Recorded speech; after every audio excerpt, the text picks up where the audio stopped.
Namely, James Bond 007 for the Nintendo Game Boy. Yeah, for sure, Father Axe Keeper. Like, it's that's a thing. Like, you gotta have some amount of respect for people who do these things, who do this kind of work. You kind of let them do their thing, let them cook, as it were, because yeah, it takes a lot of trust when it comes to dealing with like prototypes and unreleased stuff and just rare materials in general. And it can be a frustrating experience, I'm sure, trying to deal with some people who aren't as forthcoming as one would like, but screwing them over for short-term gain I don't think is productive either. So I do what I can. I buy weird shit on on Surugaya, and I scan stuff whenever I can, and you know, try to do a tiny little bit at least. So next up, mission 18 is James Bond 007 for the Nintendo Game Boy. This is kind of an action RPG type thing. It looks a little bit like Zelda, and you get like items and gadgets and you do missions. I don't know, this seems pretty sick. I remember playing this a tiny little bit at the time, and quite liking it, but you know, it made a positive impression, but I never, you know, kind of stuck with it. And this is actually, I would say, one of the games I've been kind of the most excited to get to in this entire project. So it should be fun. This game is in fact not based on a film. It is kind of an original story, I guess. I don't really know. I mean, we'll see if the manual sheds any light on what the actual story of this game is, or if we'll just have to figure it out as we play the game. Yes, the game is Super Game Boy compatible, but I do not know what that means. Presumably we get a fancy James Bond frame, but I did in fact not really realize that this is Super Game Boy compatible until today, pretty much. I saw it before, I'm sure, but I didn't make note of it.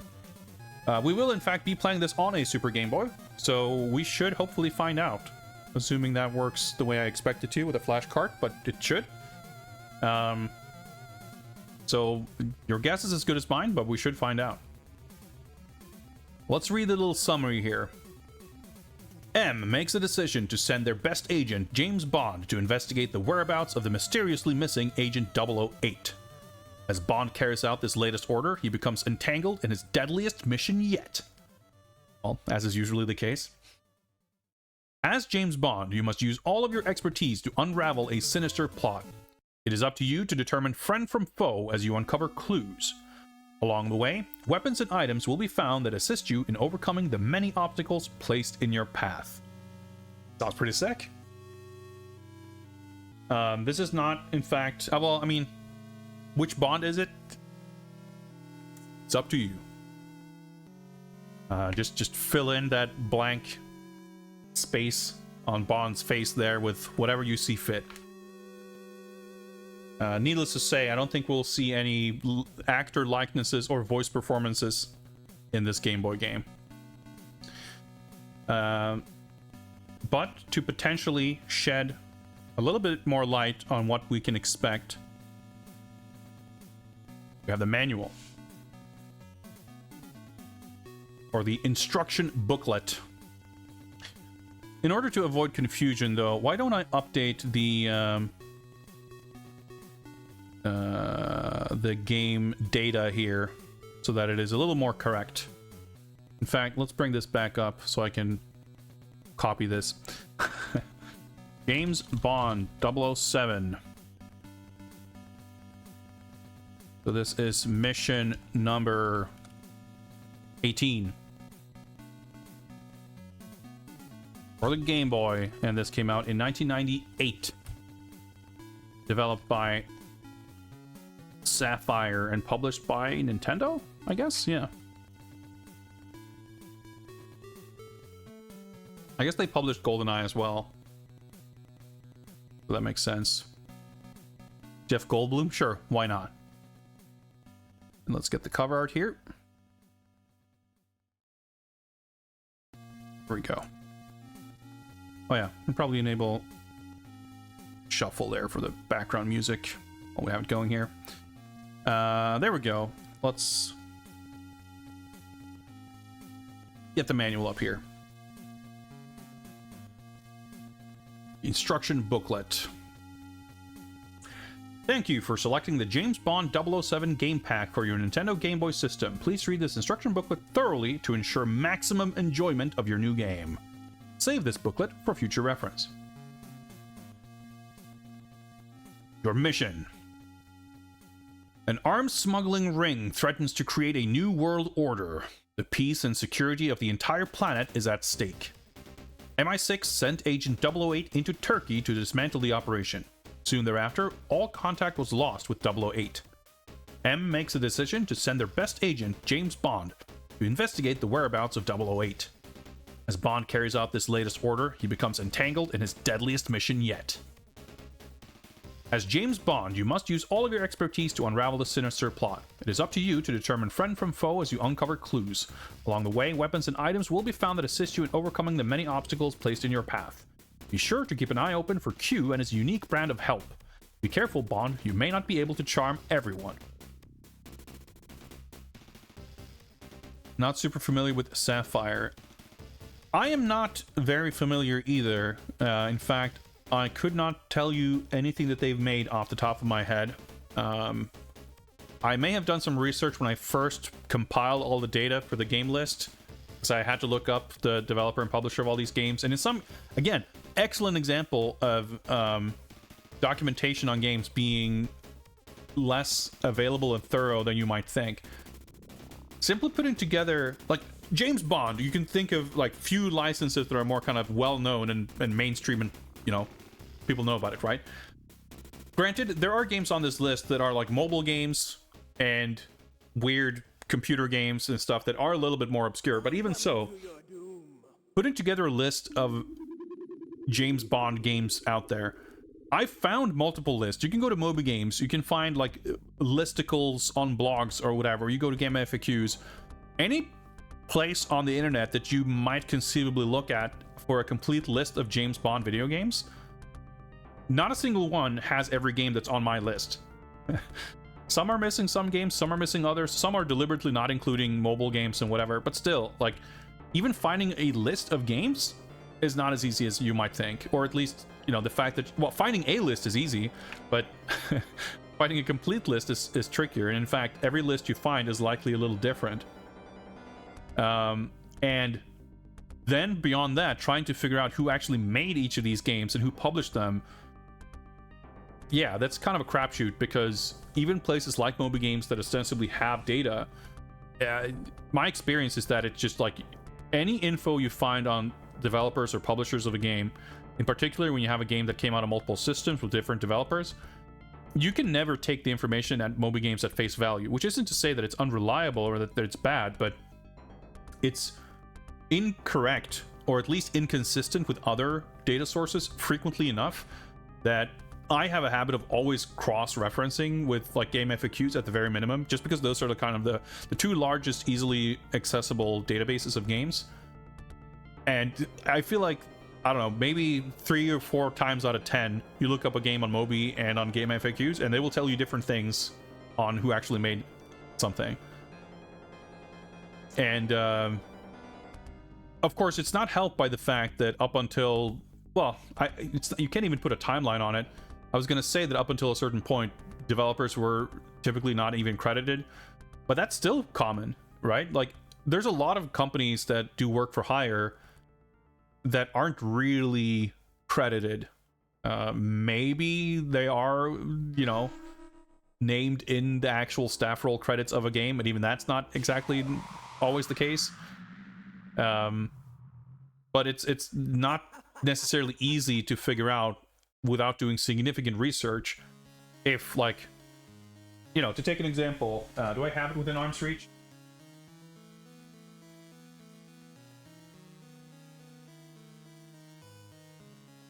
Master here. There we go. This game right here, Critical Bullet 7th Target. I always get the title mixed up. It's a Capcom game, ostensibly. the manual, and you go on the internet, and it might tell you that, oh, Capcom made this game. And then in the manual, you have this section introducing Flagship. Also, my camera just, I don't know, it just dies every now and again. We'll see if it comes back.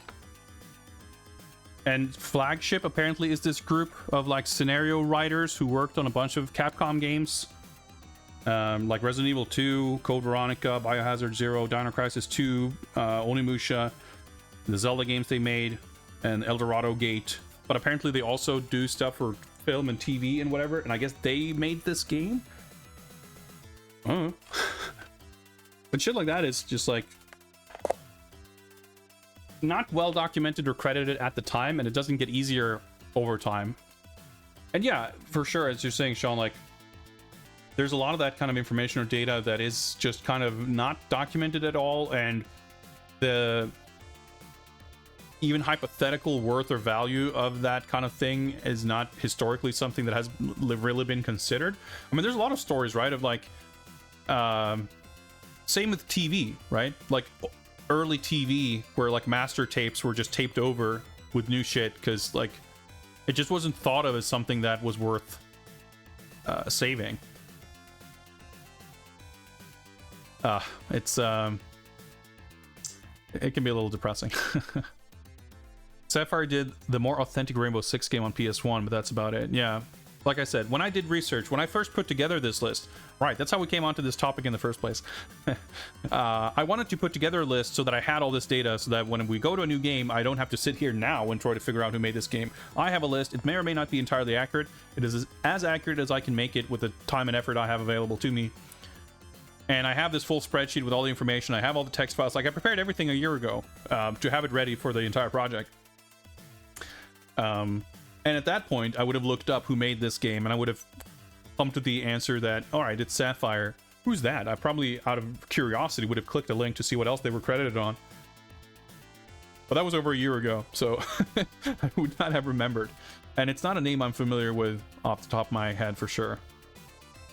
And it's true for a lot of these games, at least the early days of James Bond. There's a lot of computer games with, you know, British developers that I may or may not be familiar with by name.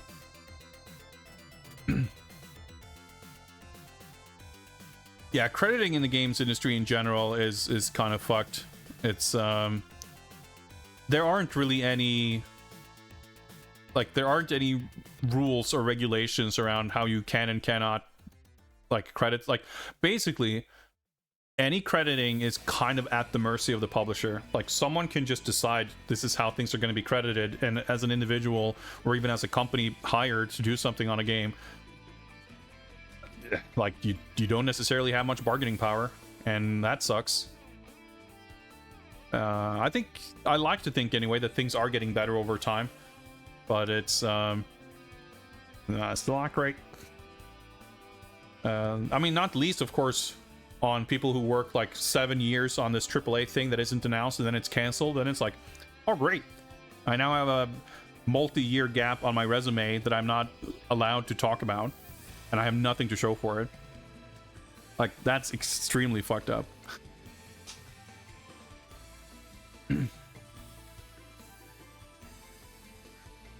Last big game publishing team were credited priority over the development team. Yeah, that unfortunately seems to be fairly standard.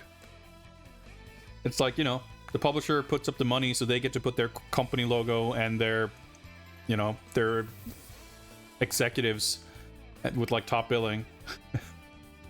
Yeah, I mean, it's fucked up, but it's like you kind of, unfortunately, you just have to kind of go, well, at least I got credited. Yeah, good luck if you leave a project halfway. Yeah, I was kind of like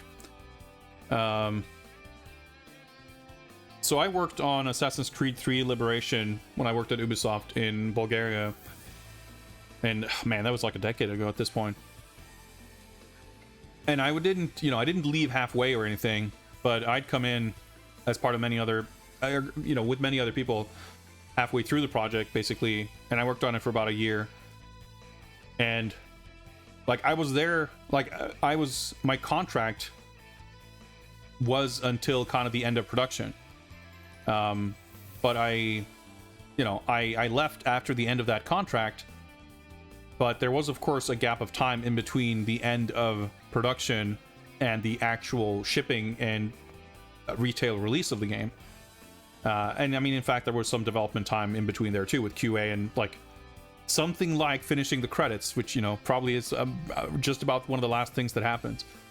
So technically speaking, I was no longer with the company when the game came out. But I was credited, and in fact, I'm credited. I'm not credited in some like intern section or anything either. I have an environment artist credit, and I think the environment art team, well, not specifically, but like the chunk of credits that I'm in, I think are just listed alphabetically.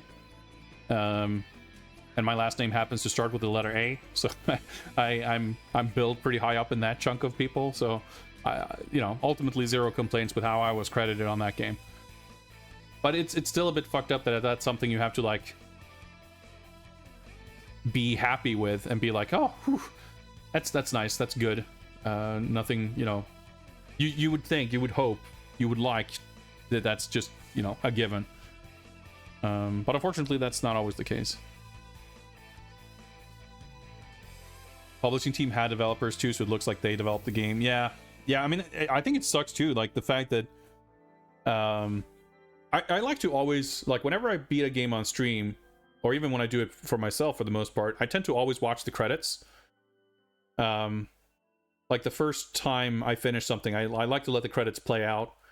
And every now and again, there's like some stuff you kind of go like, oh, I should pay attention. I want to see what this says in the credits. I want to find out like who did make this or who worked on what or whatever.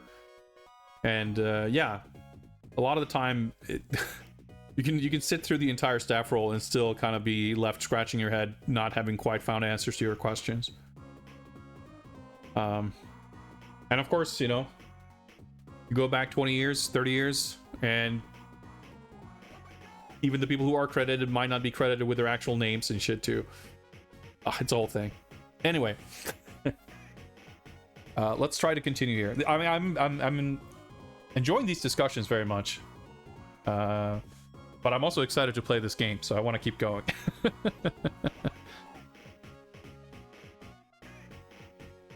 Plugging in. Game Boy system. First, you have to plug the game pack into the Game Boy system, then turn the power on. Press start when you're ready for a great adventure. That's a good instruction.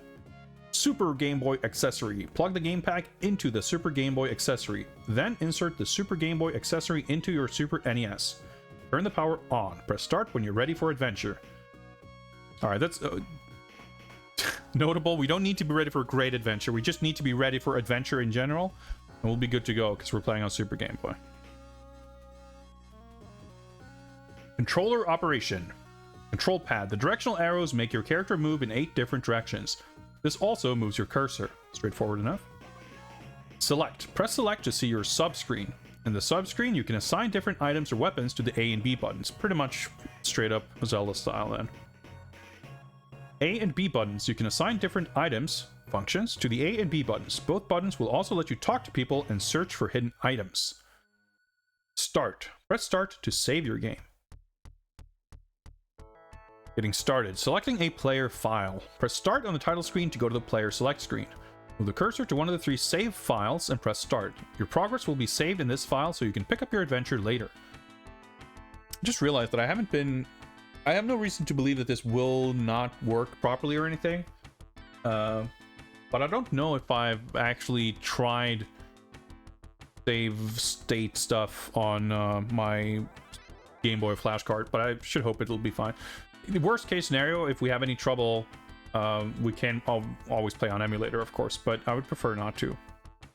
And I should not have to, but I haven't done any testing, so we'll figure it out together.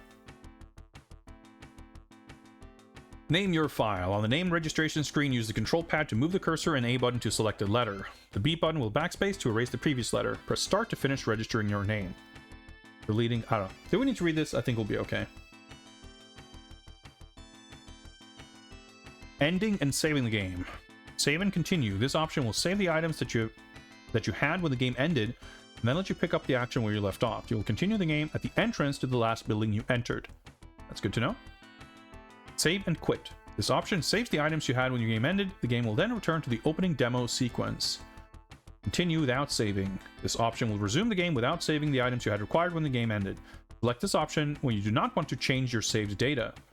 This option, you can restart from where you saved last by turning the power off and back on, and then selecting your player on the player select screen. Quitting the game. You can quit the game in mid-play if you wish. When you press the start button, the display shown will appear on the screen. Select save and quit. Okay, whatever. Restoring life. Okay, we're just jumping ahead here. You can restore lost life energy by picking up bandages or medkits. Bandages will restore some of your character's life, while the medkits will restore all of it. Drop boxes. Some enemies will drop boxes that have useful items in them. Some will hold bandages and medkits, while others will hold ammo for Bond's weapons. Once in a while, a drop box will be booby-trapped, so be careful. Good information. Main screen. Oh, look at this. Chunky little Game Boy sprites. James Bond with his dukes up in the UI. Pretty good. There'll be some pictures. Don't worry about that, King. Selected items. This displays the items you currently have selected for use. Yeah, B&A icons. Item found. This shows you what item you picked up during the game. Okay. Little... No, okay, that's a med kit bandage thing. I was going to say either some kind of can of tuna or a film roll, but I guess it's a roll of bandages. I'm sure that's very difficult to make out on stream, but I can very barely make it out here. Life meter. This displays your life force. Each time you get hurt, the meter drains. Your meter is completely drained, your adventure ends. Okay, so our life force is displayed in the form of a 007 logo. It's basically a chicken meter. I wonder if the 007 logo gets skeletonized as it drains. I'm excited to find out. Selected items. To use these items, you must arm yourself and press the A or B button. At the start of your adventure, you will only have your punch and block.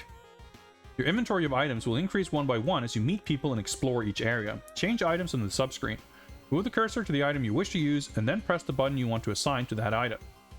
You can use certain items a limited number of times. The number of times you can use an item is displayed next to it. Inventory items. These items are different from your selected items in that you use inventory items automatically. You enter a situation where you need them. Yeah, life force.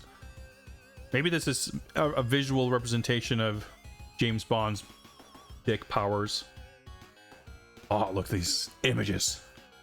Basic moves. Walking. You can make your character move up, down, left, right, and diagonal with the D-pad. Alright, talking and searching. Press the A or B button when you are near characters to engage them in conversations. Your character will not be able to speak with everyone. You can also search for objects the same way. In either case, if the message is very long, you have to press the A or B button to see all of it. Other moves. You will have other items and moves to choose from. When you get a new item, test it out in a variety of situations. Also, be ready to switch to the item appropriate for the situation you are in. Basic abilities. Punch. At the beginning of the game, Bond can only punch. Sometimes this will be Bond's only option. Block. Bond can block attacks from enemies.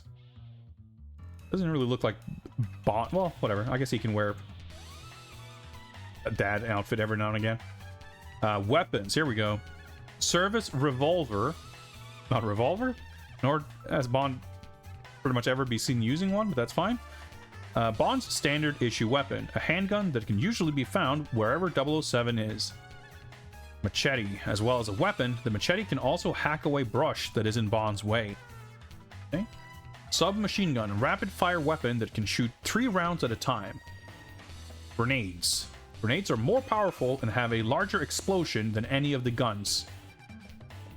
Does that imply that some of the guns have an explosion? We'll find out. Missile launcher, the most powerful weapon in the game. Ammunition. Bullets. These bullets are the lethal part of Bond's service revolver. Submachine gun ammo. Bullets for the submachine gun. Don't look like submachine gun bullets, but that's fine. Missiles. The basic missile that is used with the missile launcher. Items. Bandages. These are used automatically to replenish part of Bond's health bar. Medkit. Bond can store these items to use whenever his health is getting low. Okay, so that's... Oh wait, hang on. We saw... No, right, okay, in the screenshot, he doesn't have the bandage equipped. This is shown in the item found part of the UI. I guess it just flashes this icon here if you pick it up to show that you picked it up. And we'll see how that works. Yeah, I don't know what's up with the service revolver, but... whatever. I mean, it's not like the Operation Stealth that had these like elaborate fucking fan fictions about the gadgets and how they worked, and it did not reflect how they actually functioned in the game at all. I think this is at least, you know, we can at least parse the actual use and functionality of the items. Field Communicator. M and Q can communicate with Bond through this item and give him helpful information. Sounds pretty good. Electric Keychain, one of Q's helpful inventions. The special keychain can help 007 stun even large enemies. Ah, sick. Oh, look at this. Lamp. Bond must find this item if he wants to explore caves. I need to find a fucking ancient oil lamp. Alright, that's pretty good. Night vision goggles, used to see in dark areas without tipping off nearby enemies. Yeah, that seems like it would be more effective, but I guess we have to level up from the oil lamp to the NVGs. Laser watch. This Q invention allows Bond to cut through locks. Excellent. Satellite link. 007 can use the satellite link to find his location on a map. Water canteen. Take a full canteen of water if you hope to make it through the desert. Grappling hook. With this, Bond can reach high places he could not on his own. Bulletproof vest. Bond can withstand some of the damage from bullets. Exploding pen. We've seen the might of the exploding pen in the Tiger Electronics handheld game. This pen is a one-time use item, so use it wisely. Titanium shield. Bond can use this to deflect bullets and items. Mirror. The mirror is Bond's only defense against lasers. Okay, this sounds pretty exciting, guys. This is a very good, like, hype building section of the manual to just list all these cool gadgets that we're going to use. Like, something that has been somewhat missing from most of the Bond games. Like, obviously Operation Stealth had a good section about gadgets that was cool, but it was ultimately kind of disappointing because the manual felt so detached from the actual use and purpose of the gadgets in the game. Because the manual's description of what the gadgets are, what they do, how they work, and how you operate them, like, none of it really lined up with the game. You always find yourself wondering if you misunderstood something or did something wrong. So it's not, you know, you don't get that feeling of reading a description that builds up your expectations and then you get to realize that thing that you were looking forward to. They kind of rob you of that because you're so, like, confused about the whole situation. I don't think that's going to be the case here. So this is something that's like, man, this is sick. This is what all Bond games should strive for. You can also use the mirror to make sure your hair looks good. I mean, in theory, yes. But we are James Bond. I don't think we need any such reassurances. I think it is a safe assumption that our hair is going to be perfectly immaculate at all times. But fair enough, you know, even Bond, I think, can probably extend his powers just a tiny little bit with, you know, with a little confidence boost, a little reassurance. So, you know, it's not a bad point. So there's the manual. I think we've gotten about all we are going to get and all we're going to need in terms of backstory and instructions. We have the gadget information to hype us up for all the cool shit we're going to get to do. And we know how to create, load, save, and delete save files. So I don't know about you guys, but I think we are pretty much ready to go. Now, I have been streaming for almost 2.5 hours, so it is high time for me to take a little break. But that coincides beautifully with the fact that I need to find my Super Game Boy and the cartridge, load everything up. But that shouldn't take too long. I will, however, also go to the bathroom and fix some other stuff. So I'll be away for a couple of minutes. But when I return, we shall embark on mission number 18 and check out James Bond 007 for the Game Boy. Don't go anywhere.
All right, I have returned. So it turns out I have everything here, but I apparently did not have the game load my cartridge.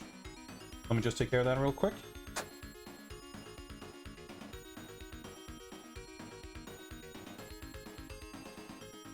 Card reader.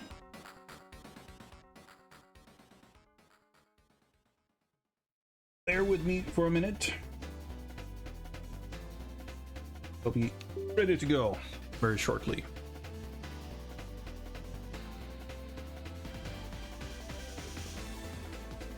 Hope I actually have the game. I should, and if not, I can figure that out. Oh, there we go. There, okay. So let's.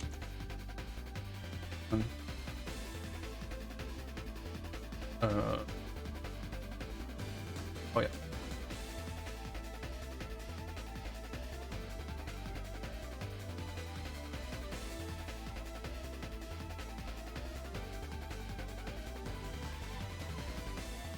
Let's see. Give me a second, guys.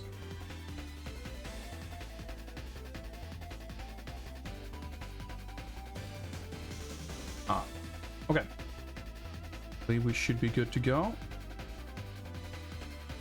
Connect this.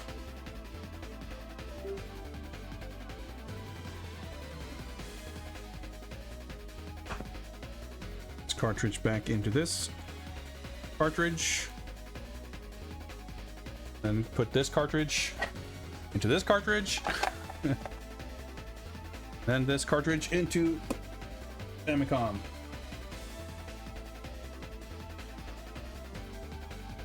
We'll also likely need to do a slight bit of tweaking to my settings here to get the capture to show up and look correct. Because I didn't think to do that before. So let's see this, and yeah, so I need to, I think what I want to do is this, probably this filter also. That looks about right. Let's get rid of these exciting Gunblade jams and see if we can get some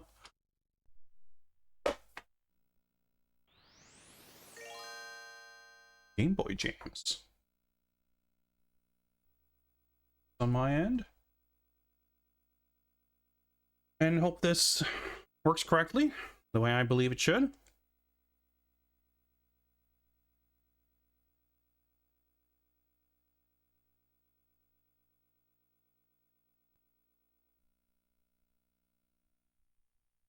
Oh, there we go.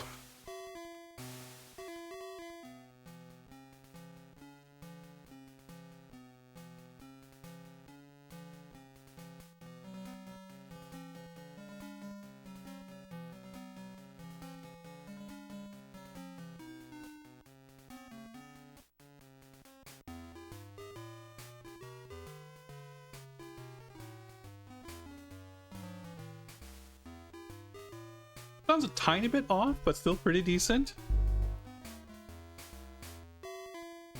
We've frankly had kind of surprisingly few renditions of this theme. For being 18 games deep, we've not heard that many versions of it. Well, I reckon we should start the timer. Oh, alright, that was quick. So interestingly, I guess we'll see if it changes, but so far, we obviously got the fancy watch frame. But the way Super Game Boy compatible Game Boy games work is that, well, the way the Super Game Boy works, I can press the X button to toggle between color palettes, and I believe I can press the, is it L and R? Yeah. To bring up the Super Game Boy menu. And I can change frames and stuff here, but compatible games will typically have their own frame, which is the one we're seeing here. But I can exchange it for a variety of different frames. I can, I think, also change the color or the button layout. Yep. And I can change color palettes. I guess this is for, yeah. Now, to my knowledge, can I, yeah, okay, there we go. At least some Super Game Boy compatible Game Boy games will have their own sets of color palettes. Obviously, the Game Boy itself is limited to a single 4-color palette. Like the idea, like the concept of multiple palettes doesn't exist on the Game Boy because it's not capable of displaying more than 4 colors. But of course, on Game Boy Color, you can have multiple color palettes on different things. Now, the Game Boy Color is a different console. Like it's a successor. So the Game Boy Color and Super Game Boy aren't really related. But I want to say, if I'm not mistaken, that there are a handful of Super Game Boy games, or rather, a handful of Game Boy games that aren't designed for the Super Game Boy, but predated, that were kind of specifically, like in the Super Game Boy itself, it can like detect. I want to say that Metroid 2 is one of these games, and there might be a few others, where it will actually apply different color palettes to different. It's like doing a sort of, I mean, kind of similar to when you're playing an emulator where you swap like HD textures in an N64 game or something, where it kind of adds this layer of graphical trickery on top of the game, where you do get different colors on different things. But it's a bespoke kind of solution for individual games that are kind of pre-programmed into the Super Game Boy cartridge. I could have had this completely like explained to me wrong, but that's my understanding. But I think that for some Super Game Boy games, even if it's not capable of rendering different parts of the screen in different color palettes, I think it may be possible to at least swap between different color palettes in different scenes of the game. Yeah, exactly, like you're describing with Pokemon, changing color palettes. So I'm curious if this game will strictly just be using this grayscale color palette, or if it's going to actually change depending on, like, maybe it's using these for the intro screens and the menus and different colors in, like, I'm curious to find out. And I reckon different Super Game Boy compatible games might well have handled this differently. All right.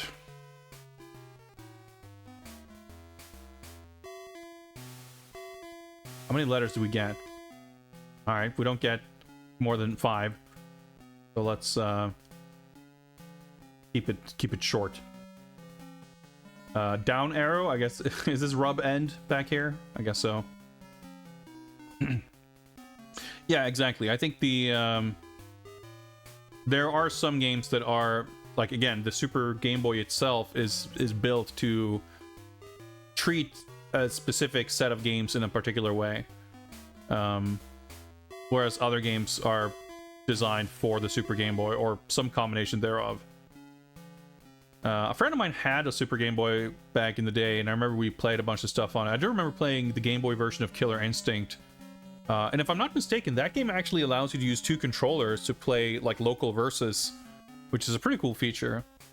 Like, essentially what a Super Game Boy allows you to do is to store and run like Super Nintendo code on a Game Boy cartridge, essentially. There's one game that I've been wanting to get just for the novelty of it. There's a version of Space Invaders, I think it is, that is a Game Boy release. It's just a Game Boy port of Space Invaders, essentially. And on the cartridge is a Super Nintendo port. Like, it's not running this, you know, it's not a Super Game Boy thing. It's just, if you plug that Game Boy cartridge into a Super Game Boy and boot it up, it will boot a Super Nintendo game. But that's like not something, based on my limited research, that's the only instance of that I know of. And it's not something that was commonly done because, you know, storing an actual Super Nintendo game on a Game Boy cartridge is, you know, sets up a fair amount of limitations. Not least, you know, how much space you have left over for an actual Game Boy game on there. Or for that matter, how large the Nintendo game in question can even be, because I reckon the Game Boy cartridges were not able to store that much data. Yeah, I do have DK94, and that's just a tremendous game in general. I just remember... the one thing I remember off the top of my head is like the frame it has. I want to say that it's like maybe animated, maybe it's not, but it's got this kind of arcade cabinet screen. But I'm sure it does more stuff with it. And I remember hearing that like that's one of the things that it's unfortunate that in all the various versions we've seen of Virtual Console and the current Switch implementation of the re-released games and stuff, there essentially have not been a single re-released version of any like Super Game Boy thing that actually makes use of those features. Even in emulation, I want to say that it's like a fairly convoluted thing to try and set up. That might have changed in recent years. I definitely do not have my finger on the pulse when it comes to emulation, but for the longest time anyway, like emulating, like getting this experience through emulator was if possible, at least not trivial.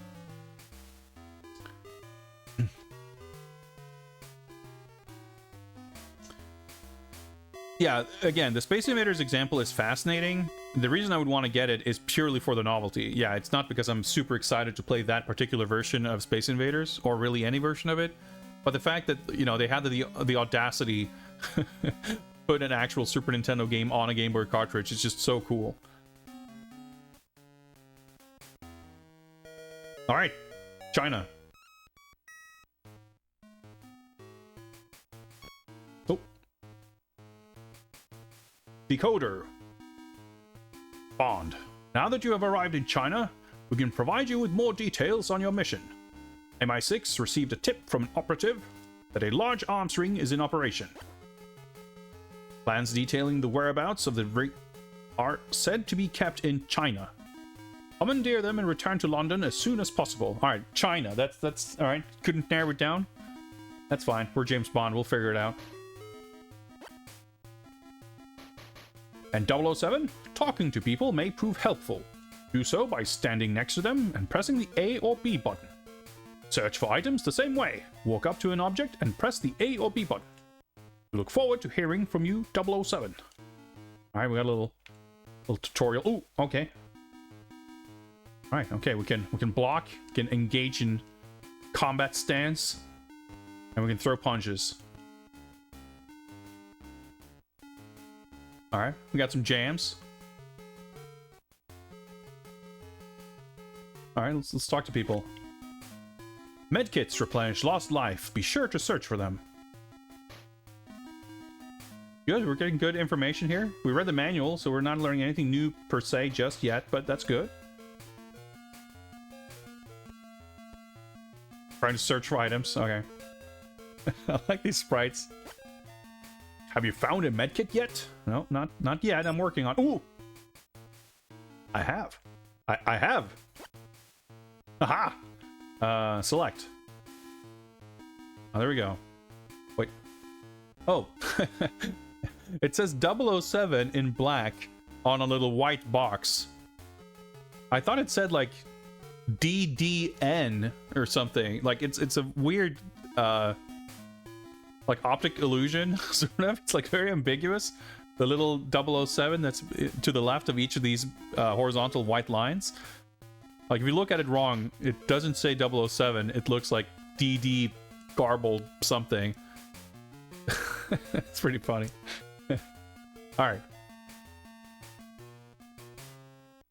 Oh yeah, look, I guess the 007 life force gauge looks totally different from the manual, because in the manual there was just a big 007 logo. But here it's an actual meter. That means it will probably not skeletonize. That is slightly disappointing, but probably for the better. You know, in terms of like readability. So X, yeah, okay, this will just engage. This is like the default Super Game Boy color palette. And I guess the black and white palette is probably the one that the game sort of dictates. Yeah, the 007 battery. Yeah, we're fully charged right now. The 007 life force, fully charged. You please find my hammer? If you do, I can fix this bridge. Alright, looks like we got a first quest to solve. I love this animation. He's like casually keeping his hand in his pocket. What's up, good sir? The bridge has been out for days, and we've been unable to fix it. Alright, if only we can find ourselves a hammer, huh? Oh, a little fish. We met my husband? He's the only qualified repairman in this village. This would come in handy. For a handyman. A hammer! Well, that's convenient. Cool. Oh, good punching animation. It's funny, like, it's like more... It's animated totally differently in the vertical poses than the horizontal one. I like that they fucking airdropped Bond into this remote village where he's stuck behind a broken bridge. But that's alright. We found a hammer, so we'll be out in no time. But let's explore and get to know the local population. I haven't had a nibble all day. Alright, okay. Be careful. There are some rough characters around here. Alright, duly noted. Got my blocking stance ready. Gonna walk around. Oh, you can actually punch while walking. That's good. Gonna fully Wolfenstein it and see if we can find secret shit.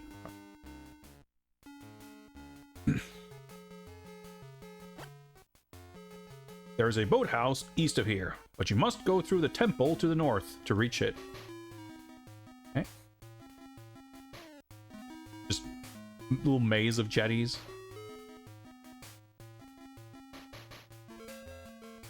Nope, just...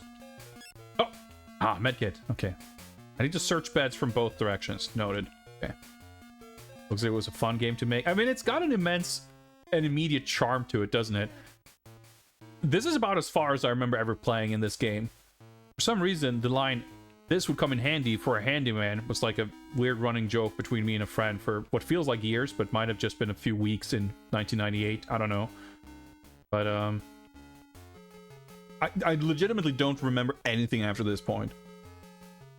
So, I guess, presumably, the hammer is an inventory item that I might not be able to, or have to use. Let's try to talk to the guy and see if it's one of those things that get automatically used contextually. Please find my hammer? Okay. I guess not. Okay. Well, we'll just equip it. Can't use that here. Okay, we can just use it on this guy. Thank you! Perfect timing there. And 391981. I hope you're not a bot, but if you're human, then by all means, thank you for following. Thank you! Come back later. I will have it fixed in no time at all. Okay, cool. Blocking stands at the ready. Oh, damn, that was quick. This guy is a fucking pro. Told you it would be quick. Man, this guy's better than Bond. Alright, we got solid ground. Progress. Our master's temple is to the north. Okay. Our master, Zhong Mei, is a very beautiful woman. Okay. Even a man with your good looks won't be able to charm Zhong Mei. Okay, okay. Yeah, if only someone... Yeah, we're stuck in these, like, 3 houses. And I like the idea that they'd been stuck for days. I mean, I guess that must have been the guest bed or something. You would think that no one's been sleeping in that bed for multiple nights without finding the hammer. Or maybe they just want to keep it for themselves, I guess. Maybe someone had stolen the hammer and snuck it under the bed. Who knows? Zhong Mei's beauty and power are a deadly combination. Oh, okay. Sounds ominous. The only other visitor we've had was a large man with a deadly hat. Let's see. People come to meditate in this shrine. Can we regain life force in this shrine?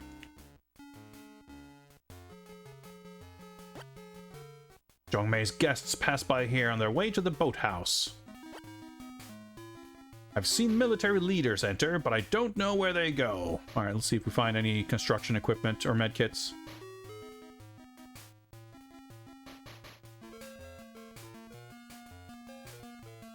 Nope.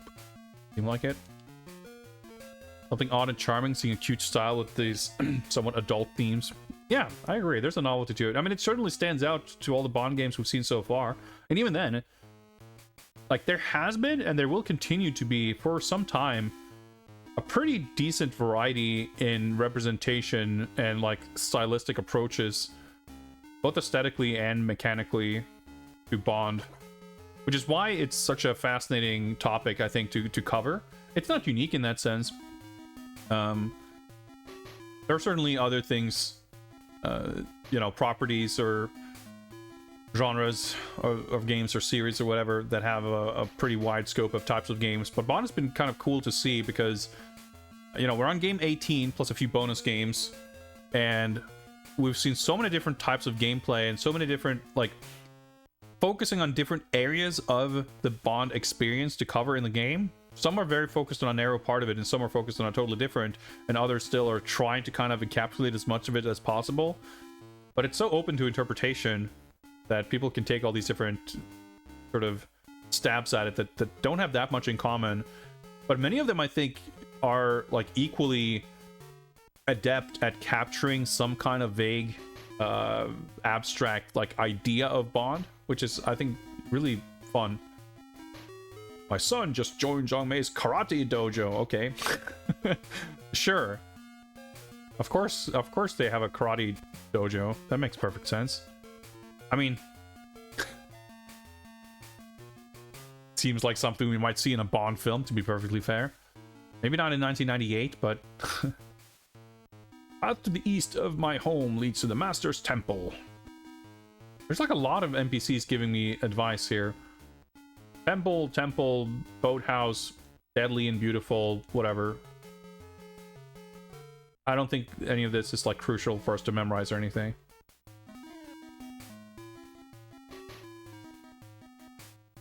Guy's mending his bike. Supposed to help my friend move his cart. I have to fix this flat tire first. Okay, that sounds like a quest for James Bond. I've seen his son fight. Once one blocks his attacks, he loses complete concentration. Alright, sounds like we're supposed to use our block. Yeah, like, it'll be cool to see. You know, there's very few games in the grand scheme of things that are left in this line up of Bond games to play that I actually have played. I have played Nightfire and finished it, but that's about it. So it'll be cool to see how they kind of tackle it, because I think for sure there's going to be some games that are going to feel pretty samey and uninteresting in their kind of generic first-person shooter approach. But even within those kinds of games, it'll be cool to see what they do for, like, set pieces and whatever they manage to kind of, you know, squeeze out of that template to still find it, you know, ways to make it feel somewhat Bond-like. But it is cool. Like, I think Bond is an interesting property in that sense, because, yeah, it's action, but there is a lot of other stuff too that, like, I think, well, technically they sort of kind of did, but I was going to say you could absolutely make a Bond point-and-click adventure. That is, of course, what the Stealth Affair is, but it's not a very good one. And it also, it's a weird game because it wasn't made as a Bond game. It's like a Bond pastiche, but then they actually got the license to make it an official Bond game for the American version that came out like the following year. But, like, I think you can make a Bond game that is a compelling experience that feels like Bond, even if it doesn't have, like, action gameplay mechanics. Like, so much of it is, I mean, I think that's potentially true about a lot of action sort of film series, because with film you don't have like 90 minutes of sustained action. But with Bond in particular, obviously the interaction between the characters and his sort of suave, charming nature is a big deal. The kind of jet-setting, you know, globe-trotting, tourism kind of aspect is one thing.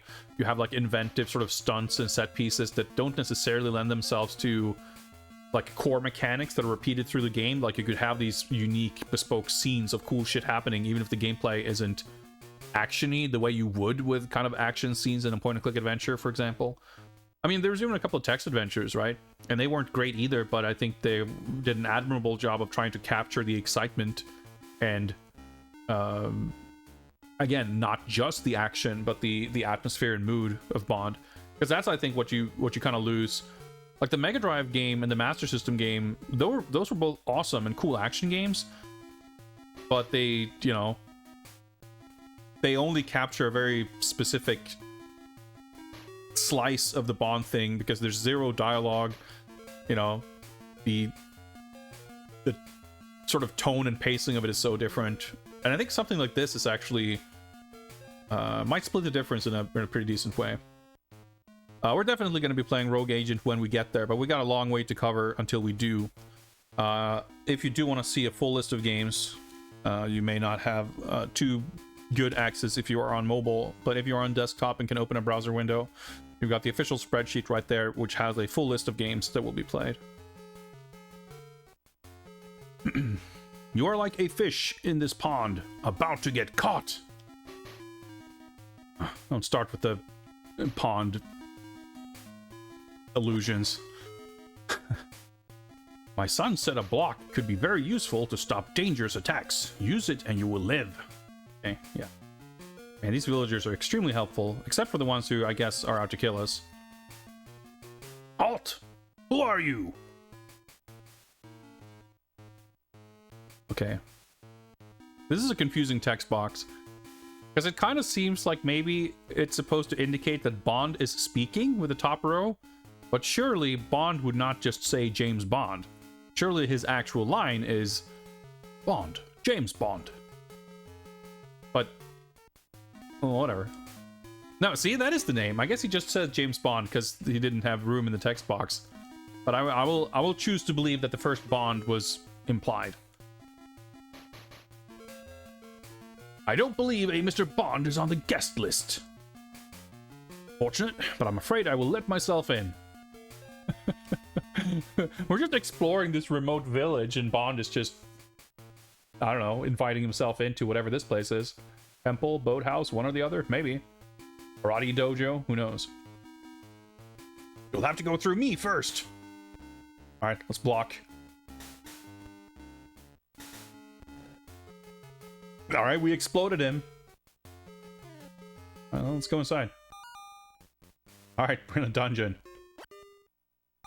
I've seen a military leader center, but I don't know where they go. Okay. The old British colonial attitude. Yeah. Sounds about right. You're not a bot. Alright, cool. Thank you. Apologies if I may come across as a bit harsh. We've just had a kind of ongoing bot assault with weird followers, so I'm a little on edge when I get weird follower alerts, but rest assured you are very welcome. Big fan of human viewers and followers. Just bots that I'm a little iffy on. Shh, please be reverent in the temple. All right, okay, I'll try not to explode any guards, but if they attack me, I cannot be held responsible. Only the privileged may use this temple to meditate. Alright, let me just, Whoops, okay. I was just hunting for secrets, sir. Don't mind me.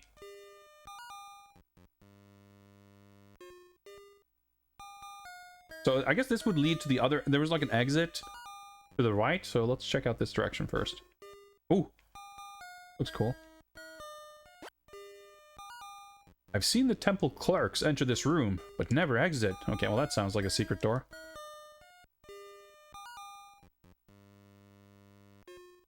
Yeah, I'm entirely peaceful. I just let myself in. You know, I didn't... It was a non-lethal explosion, okay? Sure, he'll be fine. Well, okay. Unlock the secrets of the temple, and you will find what you seek. The temple has many secrets. Can I, like, Navigating between these candles? I don't know, let's just... Yeah, let's keep Wolfensteining it.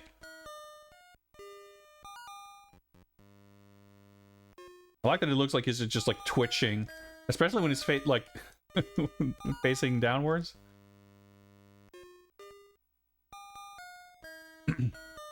Is this a take on You Only Live Twice?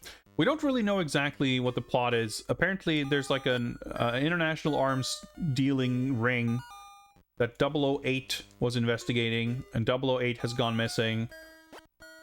So now Bond is sent in to discover him. And if that's the plot of You Only Live Twice, I don't recall, because it seems like about 75% of games, and at least some of the movies, revolve around Bond investigating the mysterious disappearance of a previous 00 agent.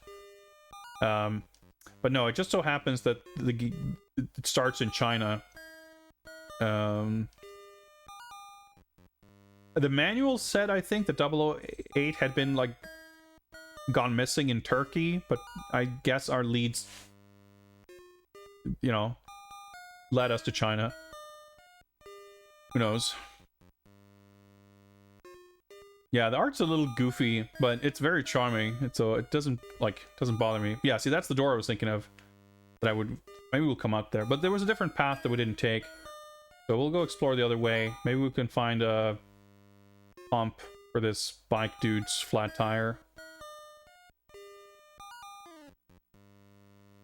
Did the music change when we went inside the temple and then it didn't change back? This is not the music that was the whole time before, was it?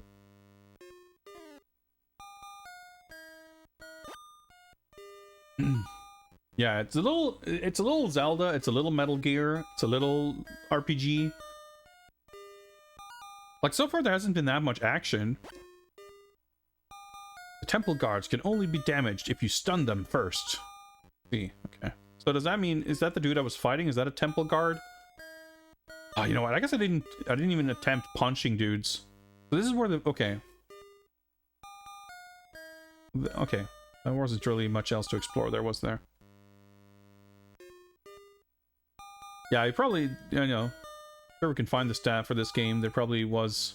I mean, it's safe to assume that there were more than one person doing art, but a lot of the times it can be a pretty impressive thing to see how well different people can, you know, create cohesive visuals.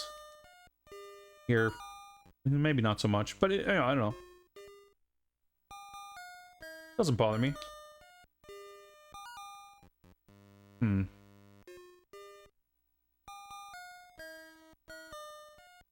Doesn't seem...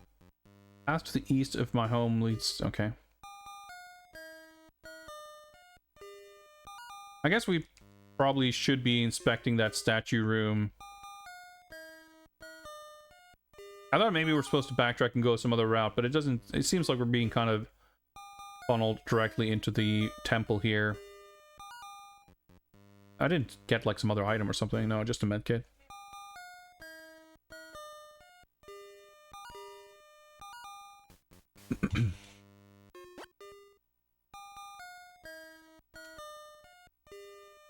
I can just, like...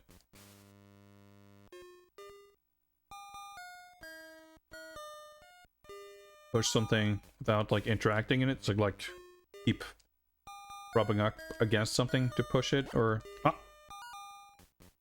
Should have just Wolfenstein it the whole time. Ah, secret door. This is where I'll find enlightenment. Sure thing. Look at all this lore. All these filing cabinets with compelling information and data. Ooh. I wonder what this'll open. A key. That's pretty cool. Like, just like rubbing against every nook and cranny for secrets. Oh, safe. Oh, medkit. It's locked. This must be where the plans are kept. Now to find a way to open this safe. The plans? For what? By whom? Man, Bond is just 5 steps ahead.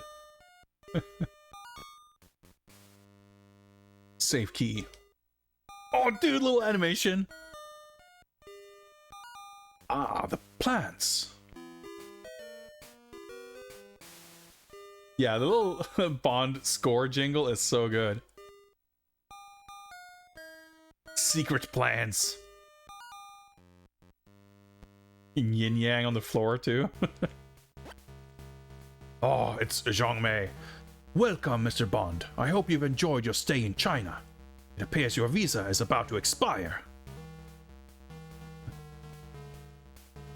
Thanks for the notice. I'll have to renew it when I'm done here. Oh shit. Oh, I got staggered. Just got unblockables.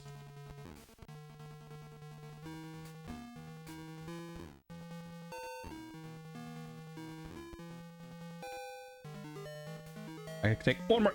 Okay.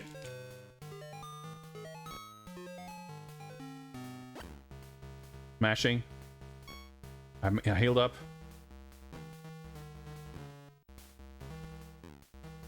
Oh, okay. Man, she was pretty tough.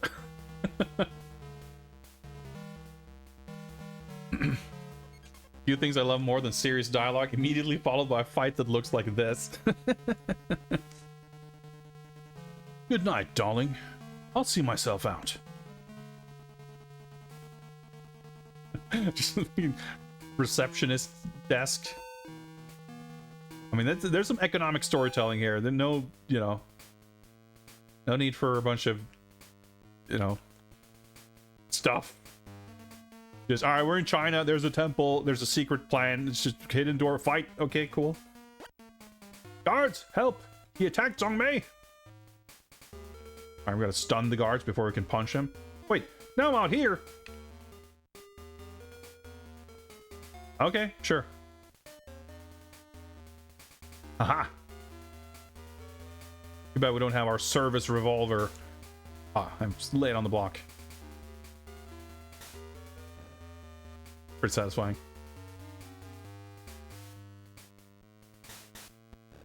Oh, a block of cheese. No, that was just a bandage. Got it.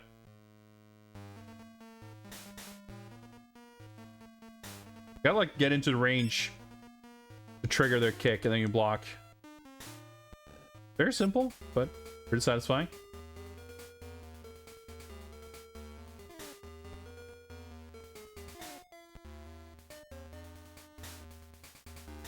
Guy's tough. The way they back off. Oh, I could have saved that, I guess, but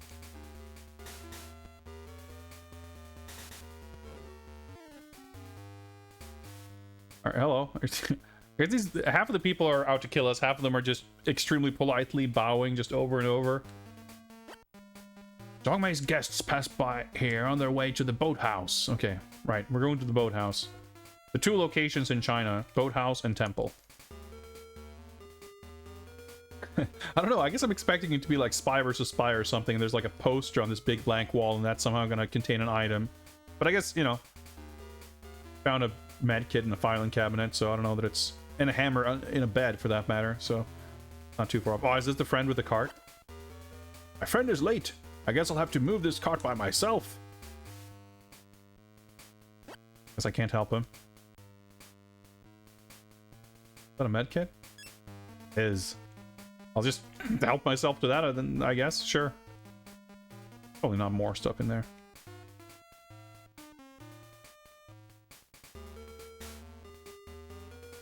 And there's gonna be machine guns and missile launchers and shit later. It's gonna be pretty sick. I mean, it's already pretty sick. Very playable. There's like not a bunch of annoying shit to get in the way of the charming fun stuff. At least not yet.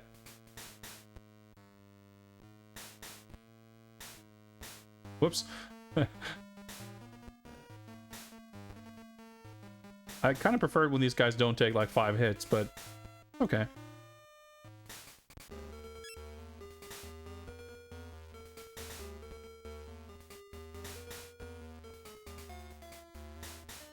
Got him. Okay. It's very generous that it heals up like after every dude just gives health. That's a little weird screen, but let's see where this goes. To a boathouse, presumably. Oh, there, friend. Oh, shit. Surprise kick.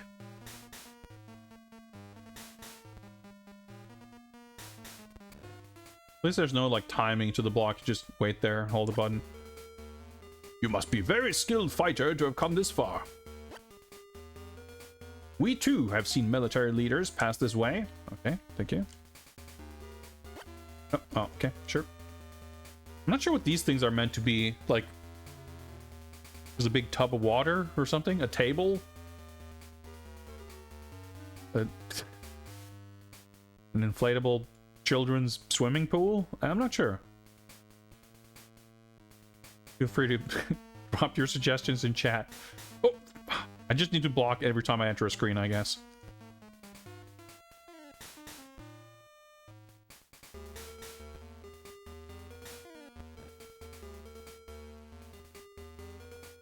See, it's like animating. Like it's a, I don't know, like a bathtub or something? An altar of sacrifice? I mean, it could be. The only thing a home needs is 2 beds and a children's inflatable pool. I mean, you might want to decorate with a single poster on one wall and 2 candles on the floor. Oh, wait, well, I guess maybe these candles are sticking directly out of the wall. They kind of look like they're on floor level.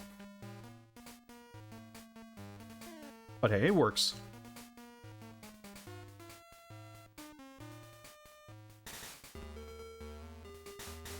It successfully sells the intended idea, I think. It's an interior. Man, it's very generous with healing items. Thunderball poster. The boathouse is heavily guarded. You don't look familiar. Bridge to the west finally been repaired? Yep. Took all of about 2 seconds. Blocked. We're safe.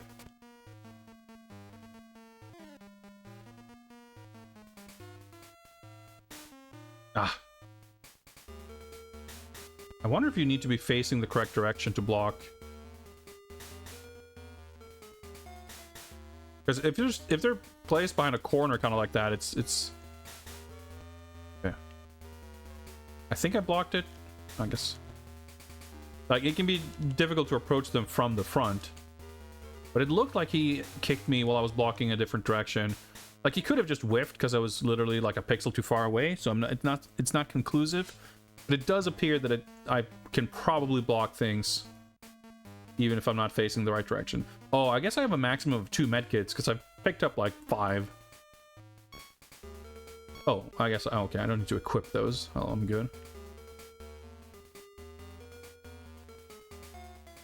Right, that's what that looks like. Oh yeah, I probably should like make sure that the save thing works, but whatever. These plans appear to be a blueprint for a hidden base. Although its location is not listed, better get these to M as soon as possible. Alright, he just thought to himself as he entered a building. Oh, he entered a boathouse and then found a boat and drove off. Okay, China complete. The London theme? Oh, dude, how good is this? Look at this majestic reception chair. Reception. Accidental channeling of Sean Connery right there. That's the excuse I'll use. Oh, James. I was beginning to think you'd forgotten where the office was. I was getting a karate lesson in China. You'll have to show me your moves sometime. Sorry, darling. Classified. Pretty good. Wonder if I can find secret med kits. Actually, do I have my inventory? Oh yeah, I keep stuff. Yeah, the sudden transition from entering the boathouse to leaving, I guess that's just like a simple progression trigger thing where it's like you can't enter the boathouse until you have the plans. But even so, yeah, the fact that he like hard cut from standing in the doorway to just like leaving in the boat is pretty funny. Money Penny doesn't get a chair. Yeah, they spent the entire chair budget on this majestic piece over here. Oh, is this M? A little fireplace. 007, did you get the plans? Ah, oh, I sure did. Good work, Bond. They appear to be blueprints of a hidden base, but they do not list a location. It's true that there's not an exact location, but they mention a man called Iqbal, the contact in the Middle East. 008 was sent to Kurdistan on a related mission, but he hasn't been heard from for weeks. Must go now and locate 008. Bond, do be careful. I see. So we got a little James Bond opening scene, is that what that was? And then we get the mission briefing. Man, imagine if the game had an actual opening cinematic theme song. I mean, I guess it might have needed a slight more of an action set piece vibe there. The pacing of that opening scene was a little bit iffy, like as far as being that kind of thing. But for a Game Boy little adventure thing to even have something like that, this game's pretty sick.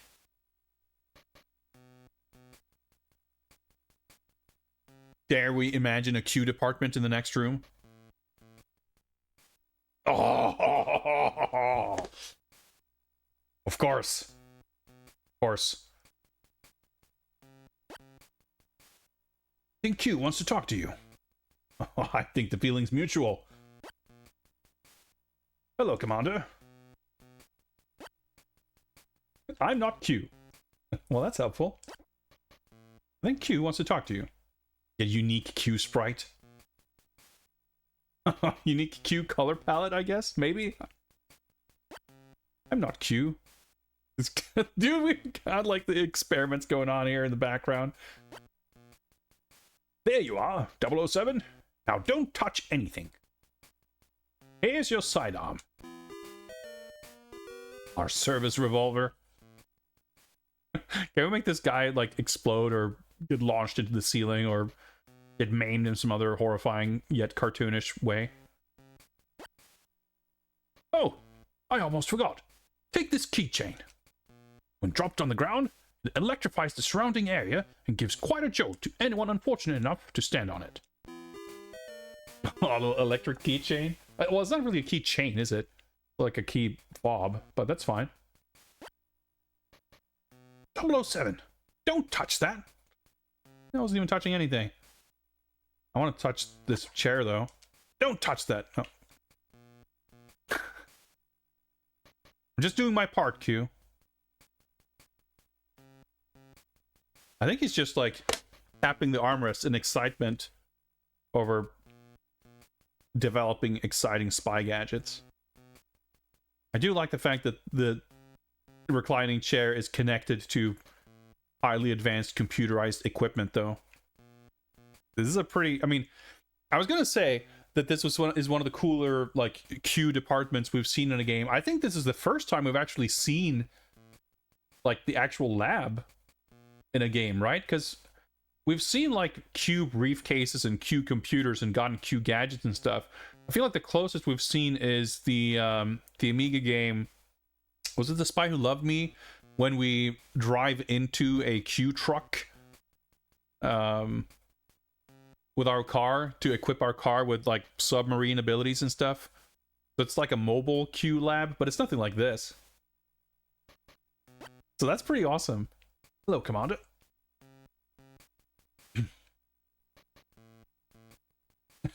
Look at these guys. Been working the glitches out of this couch for weeks. Oh man, I hate glitched couches. Well, I'm sure that guy does too. Well, you guys will, you know, you'll get this figured out. This game's pretty good, guys.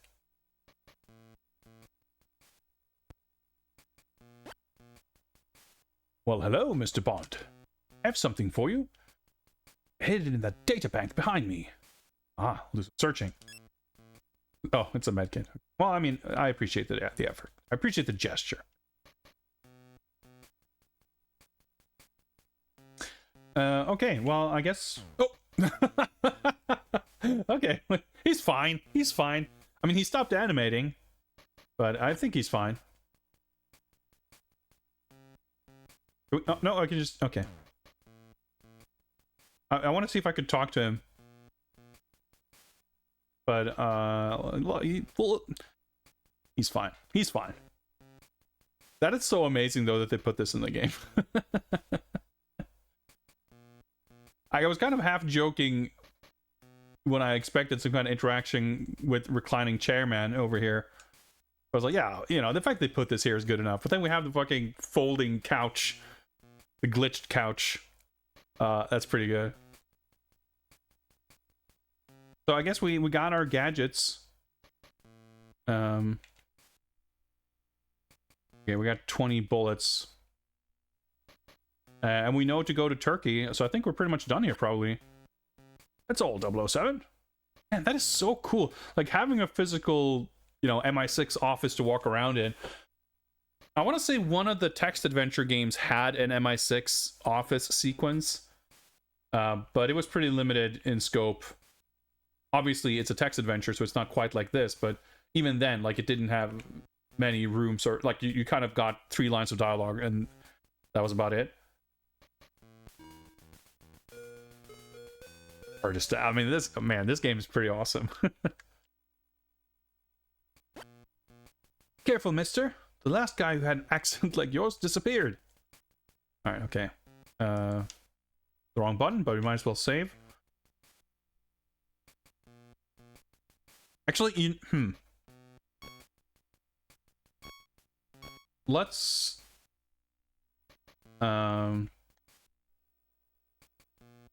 Let's do this. Oh yeah, thanks for clipping. Do feel free to post that in the clips channel on my Discord, by the way. I've been trying to incentivize the creation of clips by having a space to share them on my Discord. Seeing as clips can be quite helpful in promoting the channel, and most of the clips, even after a series of truncating, editing, getting rid of garbage clips, most of my clips are pretty boring. So if you guys can actually clip when fun shit happens, that would be quite helpful. I appreciate that. Give me a second here. I just need to look something up real quick, unrelated to this. Yeah, so I want to make sure and see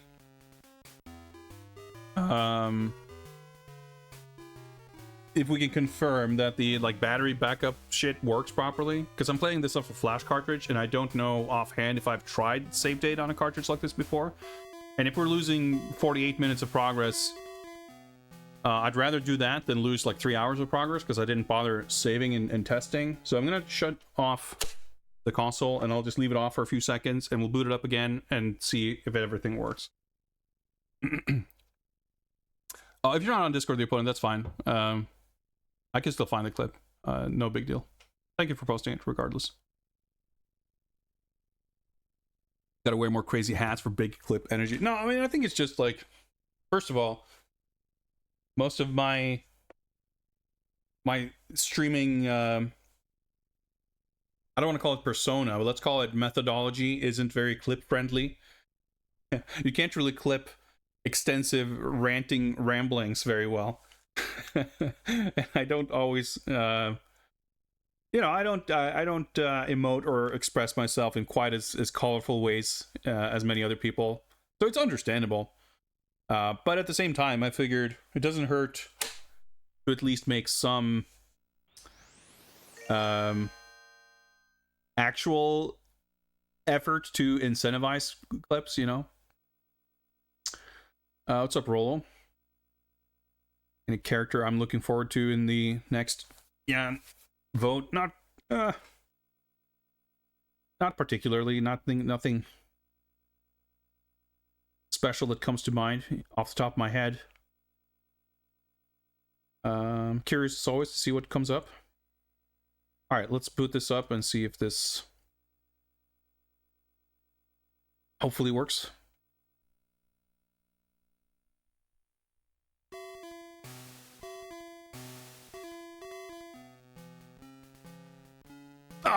It does not work. Okay, so that's good to know. That means we probably won't be able to play it like this. But getting back to where we were is going to be pretty trivial. I I don't mind that we played this far before I bothered checking, but I'm glad we didn't play longer. That was a good, like, we got the intro stuff out of the way. And I think it's fair to assume that the Super Game Boy functionality is most likely not going to get too much more exciting than this. So we're not presumably missing out on too much. I just had this thought in the back of my head because I do have a Game Boy Flash cart. That's what we're playing on. But I got it super duper cheap. I got it for like €4 or something on sale. And I had this vague recollection in the back of my head that the reason I got it so cheap is that it is a super basic model that is lacking a lot of functionality. So I figured, okay, it's not necessarily guaranteed that this thing actually properly supports battery backup type save stuff. I'm curious to see, and maybe I'm just doing something wrong. Maybe it would support it if I did something differently. I actually don't know. Yeah, that's not what I wanted to do. I wanted to just see, though, if I want to do one last check. And this is all stuff I should have done off stream, but that's how it goes. I could look up like info. Here's if it said. Oh, okay, that was really helpless. Well, even if there's hypothetically, potentially, a way for me to get this to work, what we'll do is we will, for now at least, migrate to a different type of solution. And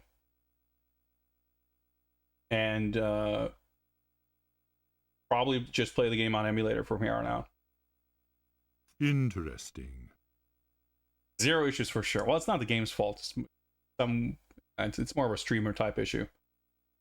Stream checks are best. I mean, yeah, technical issue troubleshooting streams are almost as popular as spreadsheet streams in the retro Twitch community, I think. So we'll be all right. Yeah, I don't have save data. I tried, like, we finished like the first mission or whatever, and at that point it's like, hey, let's actually see if I save the game and quit, does it actually, like, is my save file on there? And it wasn't. So if it does work, but again, I think this is like the super cheapest ghetto flash card. In fact, let me, just out of curiosity, because I won't remember to do this otherwise, I'm gonna see if I can just get some stats here.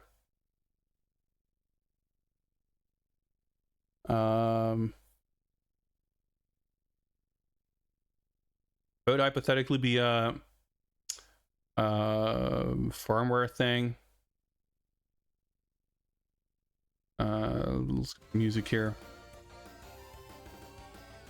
So we don't have fully awkward silence, at least. Does say, I'm just looking at the product page on Crix, which is where I got it, and it says max ROM size 8 megabyte, max save RAM size 128 kilobytes, which does seem to imply that it supports some kind of saving of some kind. Curious if I can, like, get some kind of actual written description, because sometimes you have these like matrices or like spreadsheet type things that it actually explains in more plain English different features, like comparisons between different devices.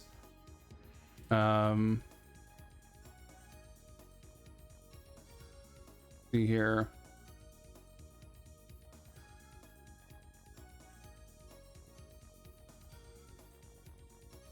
Okay, EverDrive GB X3, same as X5, but required reboot in menu to save game progress stored in SRAM. Okay, so I guess there does seem to be some kind of trickery to actually save. How's this? Okay, okay. Maybe I need to read a manual. Trying to find, like, something that's written in proper text that I can actually understand. Okay, it says here. Yeah, so the X5, I guess, has save states, in-game menus, and RTC, whatever that is. Real-time cheats, maybe? I don't know, I'm making that up. So X5 is the same, except it does not have save states and in-game menu RTC.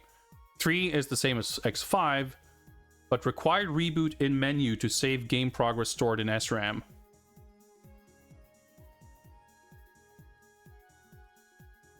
Real-time clock. Okay, I see. All right. Well, let's see if we can figure out how that works. I guess I don't know. Real-time clocks used by Pokemon. I see. So,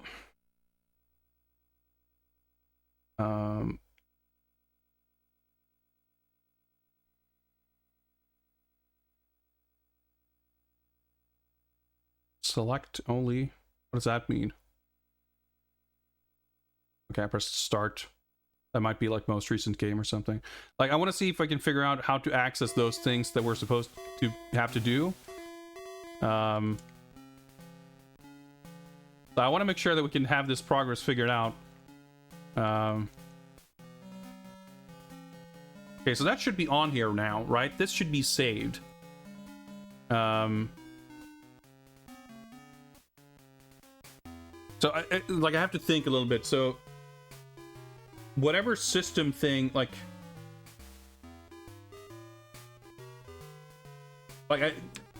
the flashcard menu, whatever that we might be able to access would have to be accessed through like Game Boy button inputs, but now we're running like the Super Nintendo, Super Game Boy stuff. So like, how will that work exactly? Is there something? Okay, that was like a soft reboot, I guess. I can't find like a manual that explains how that might work. And I don't know if it's any different between doing this on a Super Game Boy versus like an actual Game Boy. But apparently, you know, yeah, required reboot in menu to save game progress stored in SRAM. But how do I get that menu? There's like, I can't find a manual for this thing. Okay, what if I look for downloads? EverDrive, GB, X series, OS. Okay. Well, I probably don't have the latest. Yeah, I can find a change log, but it doesn't tell me. Yeah, I'm assuming that there's a button button combination, but there's only, you know, BA, start, select, and a D-pad, and I've yet to find what it might be. It's usually some combination of like up or down plus start and select or the buttons. But again, I'm curious if the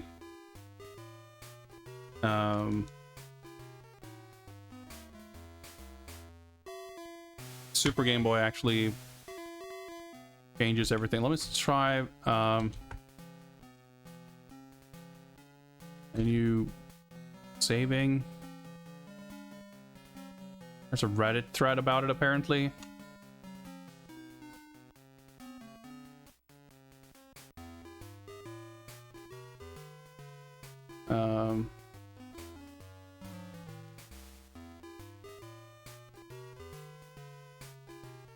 Wait, is there a physical button on this thing?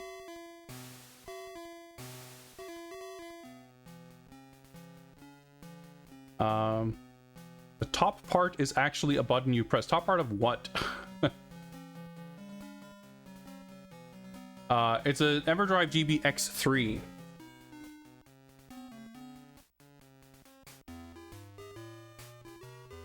Because there's the actual physical SD card. I don't know, like, a little daunting to be fiddling around with the cartridge as it's in the Super Nintendo, because it's not like super firmly stuck in there. Oh cool, it links to a 404 on the label.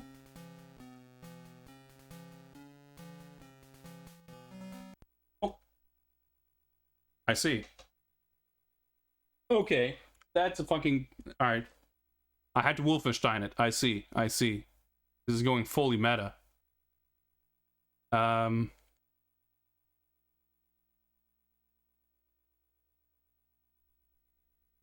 there we go. Select.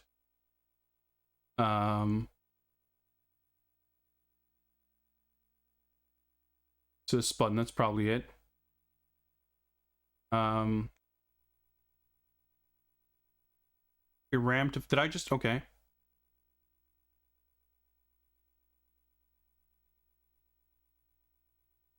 Man, this is arcane. Copy file to RAM. Did we do it? Is that what we needed to do? Look, you! Yes, Cave the Devilfish. I'm very impressed. Welcome and thank you for the follow. All right. It appears to have written RAM to file and then immediately after loading file to RAM.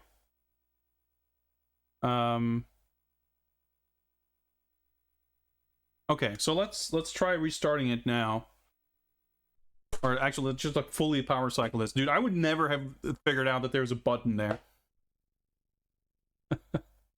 Yeah, it's like you just squeeze the label and it's like, apparently there's a button there. That's unbelievable. Thank you very much, chat, for helping me out with troubleshooting.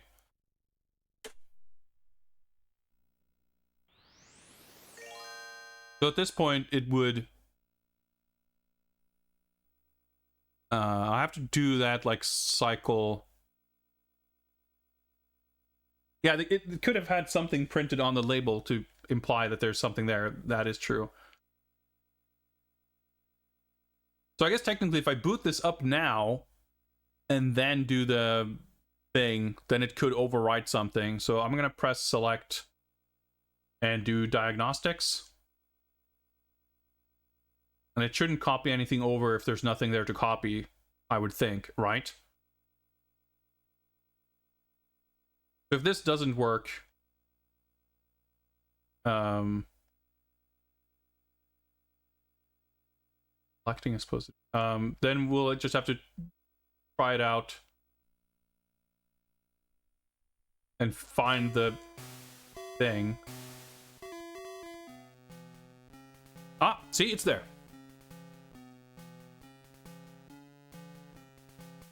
Yeah, but we looked like... I don't know, that seems to be... Like, there was no option to just, like, write or load RAM. I mean, we can double check again. Better we spend the time now. Try to find the secret... There we go.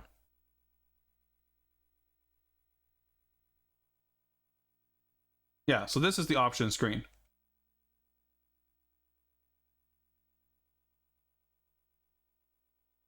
So, like, this is all you get. Doesn't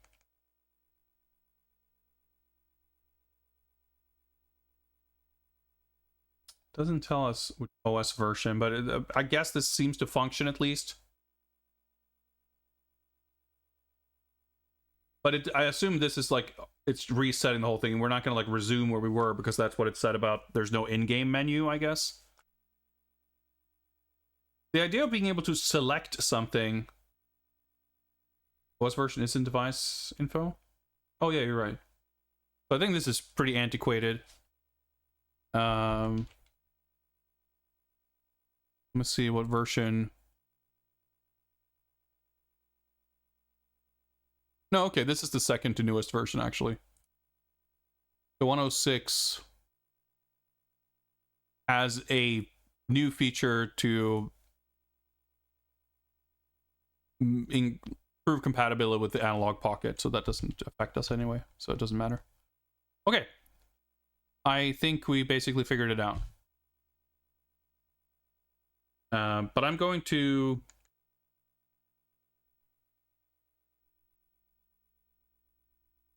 I do kind of want to make sure before we waste more time.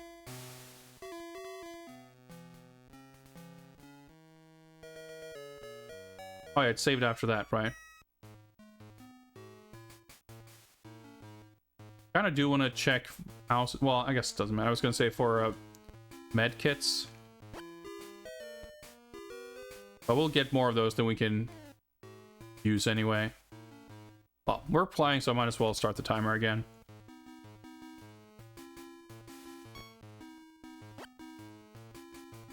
It's really nice that you can get past stuff very quickly. We basically just need to go to the temple, right? I don't know if we need to talk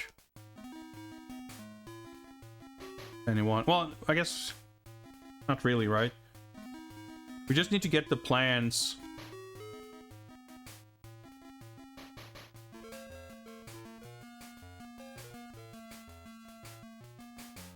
And maybe some med kits, and that's pretty much it, right?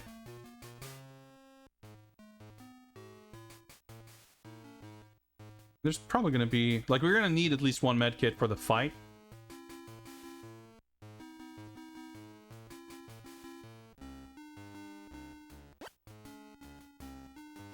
We'll see. How do you do? I'm good, thank you. Yep, block.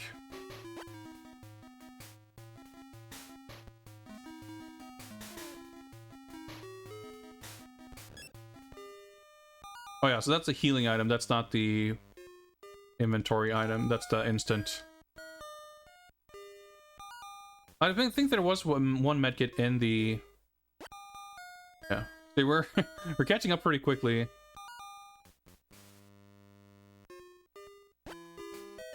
It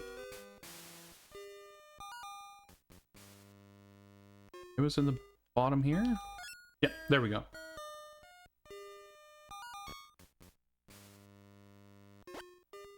Ah, the plans, right.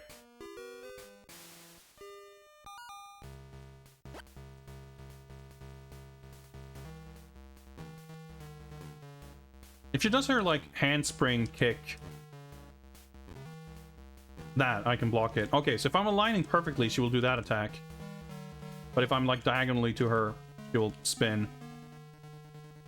Or not, okay. Okay. We didn't even need to heal up. Excellent. And the rest of these guys should drop enough health to bring me back to 100. Remember to block when we enter new screens.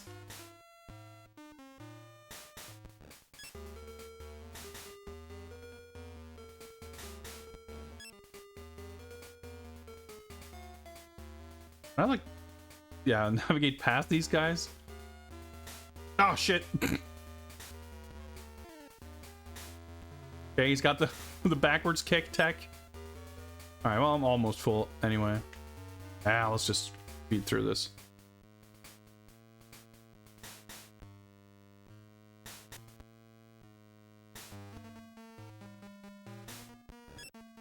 And we're full health.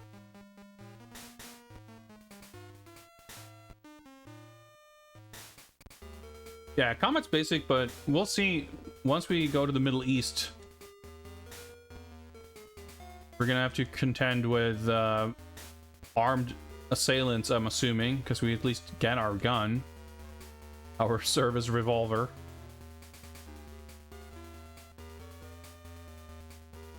Oh shit.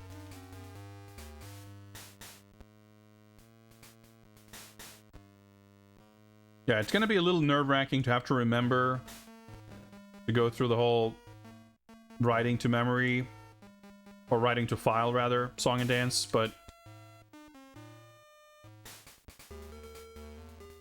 should hopefully be fine.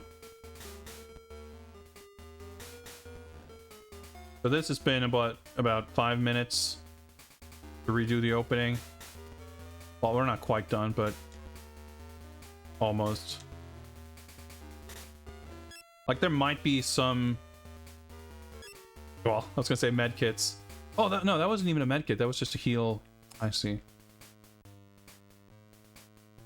Because I do have one, and it seemed like we could have up to 2.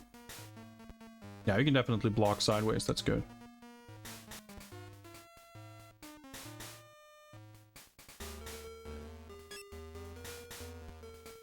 But I think we'll be okay.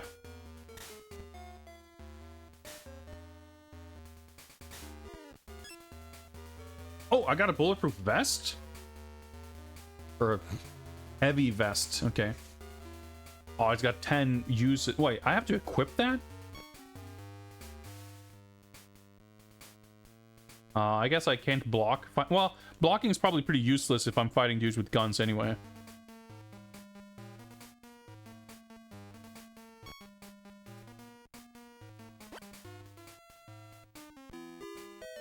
You should only need to press the button on the X3 to save SRAM to file. Meaning, what exactly? Meaning that I don't have to do the diagnostics? Just pressing the button should be enough? Or do you mean only SRAM as opposed to something else?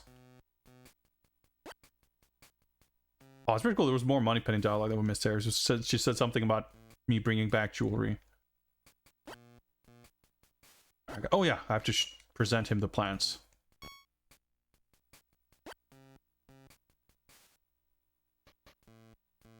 As long as I get to the menu, the SRAM is saved. Okay. Well, okay, let's try that. I guess. Not that I don't trust you, I just need to make sure that I have a solid understanding of how it works.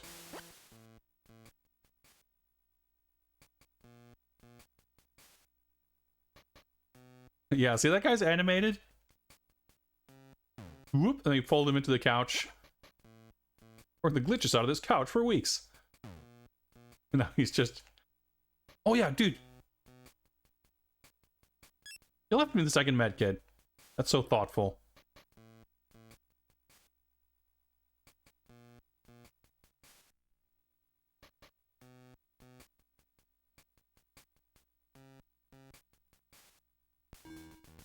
Well, now we're in Kurdistan. Saving... Well, we can save and quit, I guess. We should... Okay. Just to check real quick, if I boot this up now... Just to confirm that we start on this screen. Yeah, okay. So now, if we press the button... If I can find it. There we go. That's pretty cool. We maintain the Bond frame here. I didn't even think about that. So that itself should have been enough. I mean, let's try this. And if it wasn't, then we'll have to redo that 5-minute sequence again. And if it doesn't work, then we know that we can go into the diagnostics and it should work. I agree that it's unintuitive and peculiar that diagnostics should do it, but it was like the one time I could get a message on screen mentioning something about reading and writing SRAM. Or whatever. Reading or writing files. That should be enough to wipe whatever. OS loading, OS init. I guess I can just press start. There should at the very least be some save data on here, so let's find out where it is.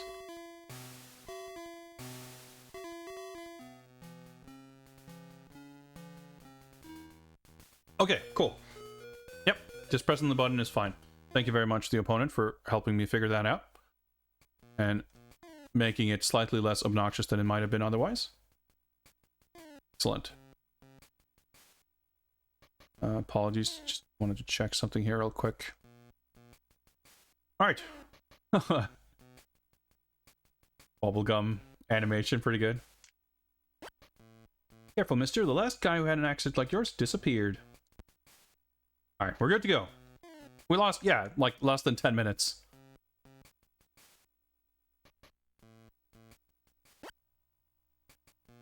Man to the west has been known to scheme with our newest prisoner. Okay, well, you have prisoners, huh? Well, ooh. Oh, so.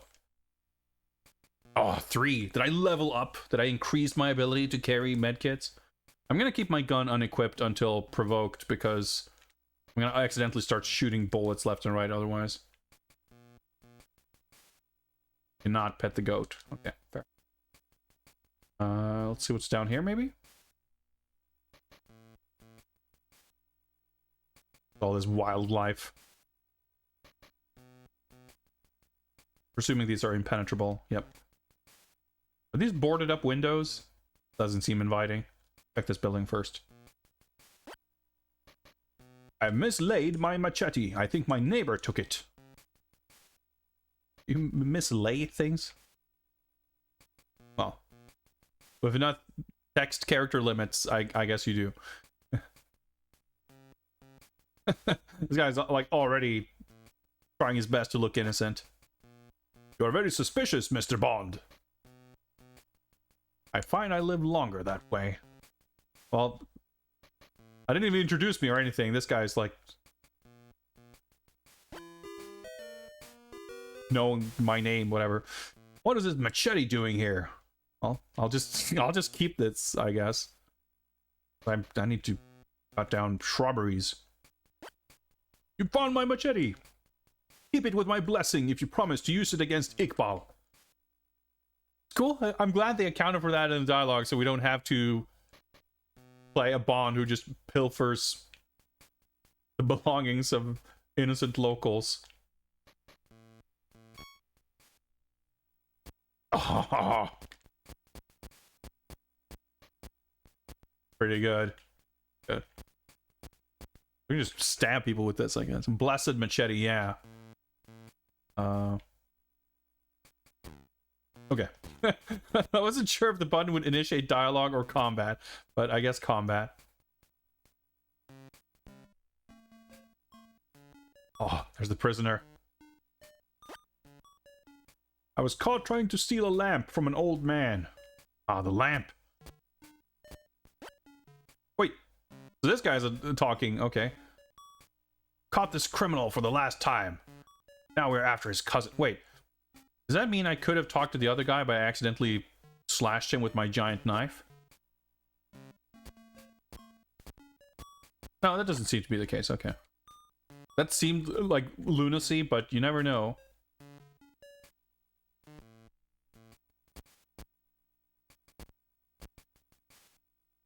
Alright, we're back here. I wonder if I should have gone north out of the garden. But, well, we can double back if that's... Oh, okay, enemy. That's a little tricky. Okay, there's a man and his lamp. Oh, okay, that guy doesn't look too friendly. Oh, bullets, okay. That's just back here, yeah. Well, I guess I won't be blocking knives either, probably. I guess we can equip the vest and see how that works. Nice, the locals give you free stuff if you promise to use it to kill their enemies. Yeah, that seems appropriate. Okay, so I guess I want the lamp anyway, right? Wait, is this a doorway? Halt! No entrance here unless you have a pass. Okay, disembodied voice. I shall heed your instructions.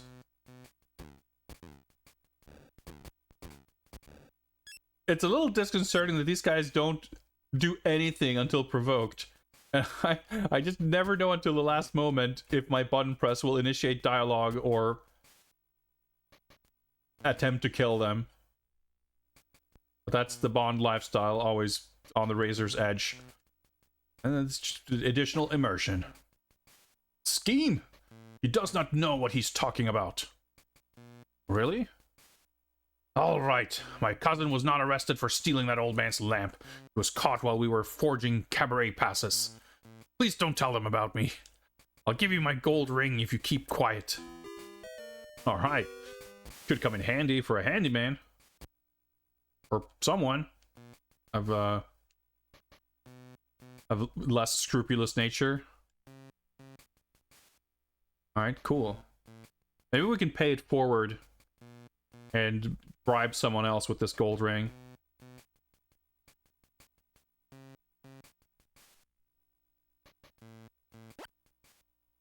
Jeweled eggs can prove to be very valuable in trading. It is rare to find one in this region. Oh, found a medkit. I do want to double check. Or maybe I just completely misconstrued the medkit limit in my mind. Thought I could only have 2. I probably legitimately had 3 and I just used 1. That seems more likely. Yeah, Forge Cabaret. What if I equip my ring?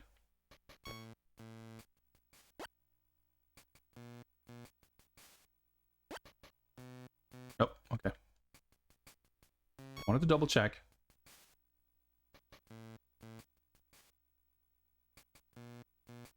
Presumably I'll need that. I don't think I can enter this way. Yeah.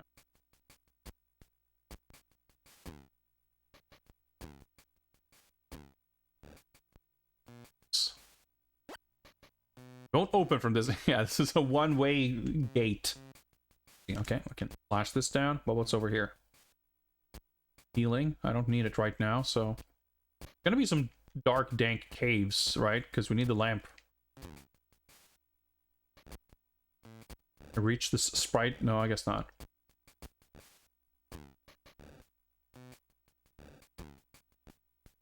Oh, I wasn't actually hit. Okay, I thought I was. Wait, so are those pistol bullets? Oh, they must be, yeah, because I've got 80 shots. I guess I can use some. Get to see what that looks like.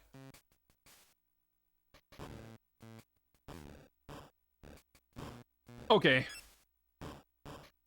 They don't necessarily seem more effective than the machete. But I get bullets faster than I can spend them anyway, it looks like. Alright, dark cave. It looks far too dark to explore these caves without some kind of light. If only I could have an ancient medieval oil lamp.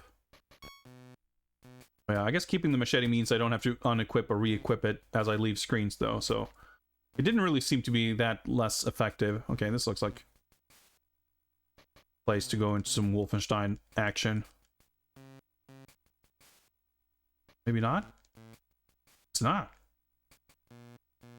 Spy Watch doesn't have a black light? It appears not.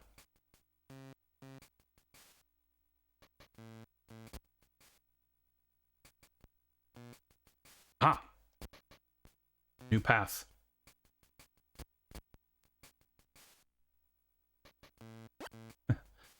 My husband, Iqbal, spends a lot of time away from home. I write to him often. Ah! This blank pad of paper might come in handy. For a handyman? Alright, let's go to the forger and he can just... We can blackmail him some more, right? We'll just tell him, no, someone's asking about this gold ring, my man. Just might have to tell him something unless, unless a few papers can be arranged? Is that the idea?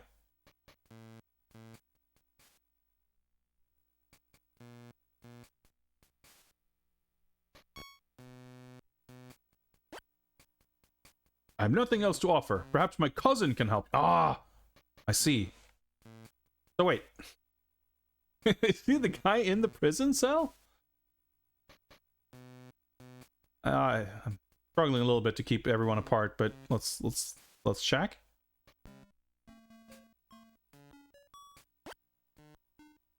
Don't want that. Leave me alone. Oh, maybe the ring? I've been told by your cousin you know how to forge cabaret passes. Unless you want him in here with you, you must make one for me. Ever the charmer. James Bond. Alright, well, you know, maybe he's got a little bit of that, that Timothy Dalton edge to him. Here's his gold ring. Accept it as proof that I am serious. I believe that you are. All I need is some paper. Get some for me and I'll make you a pass. Okay. Nice. Okay, we just We have this guy with this fucking baton just ready to kick someone's ass. Or just like, hello there, prisoner. Will you forge me some illegal papers?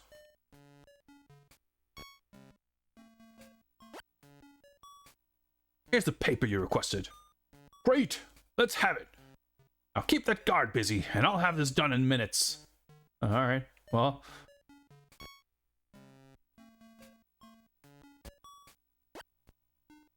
The citizens of this town must feel safe with you on duty. Thank you. Our police force takes pride in our work. Alright, okay.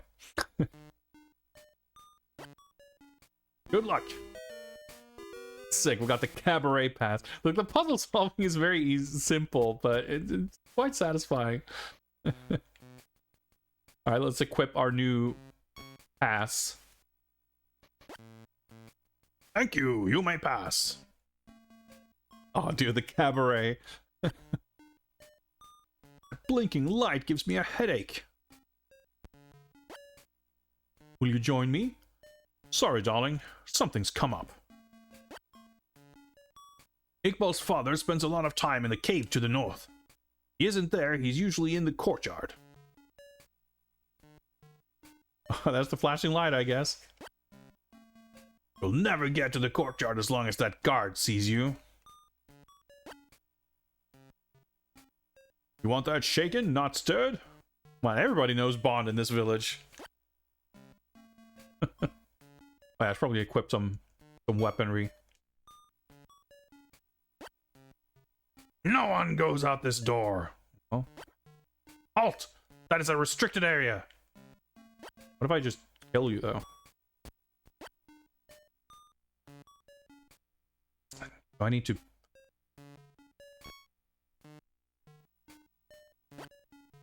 Can't use that here. Okay.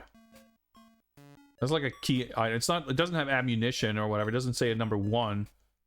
But I also apparently cannot use it. So. What if I just shoot him though? Oh, I need some. Nope. Okay. Well, that's unexpected.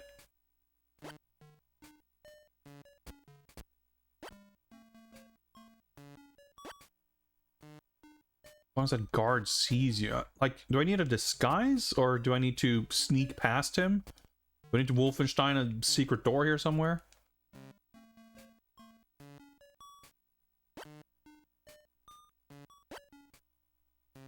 Oh, do I shoot the blinking light with a gun? It's a hint towards something. It's pretty conspicuous, is it not?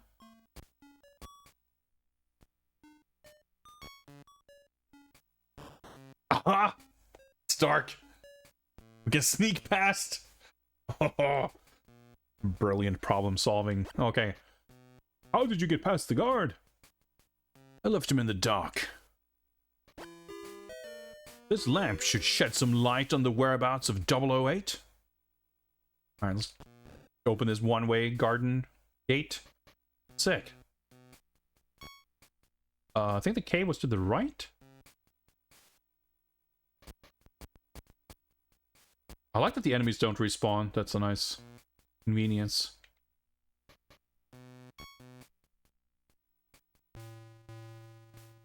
Oh, it's like everything is darker. Okay, so... Oh, and it's pitch black. I need to have the lamp equipped. Okay, that's pretty cool. I like that. Save while we remember.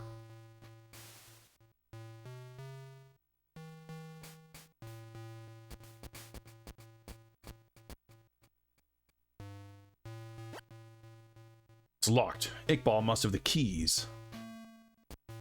Skeleton closet over there. Look at this dude. He's like 4 tiles big. Here to rescue your little friend, are you? Prepare to be enlightened. Alright, I reckon...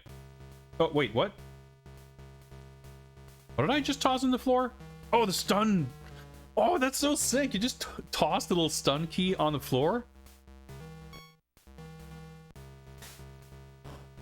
Oh, okay. Do I trick him to walk over it? No, okay, I guess it only worked once. Nope. Ah! It's a little finicky. That's pretty cool. Proper, like, boss combat mechanics.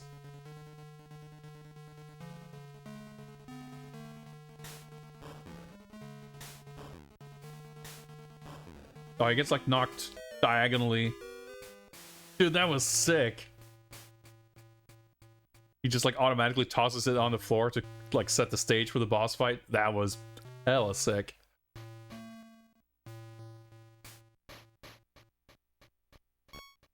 Prisoner key.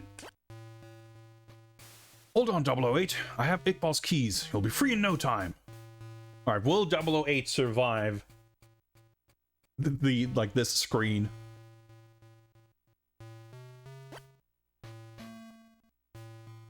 I'm shocked. This must be the first time in 007's career that he's been sent to, you know, investigate the mysterious disappearance of a fellow 00 agent, and they're actually alive?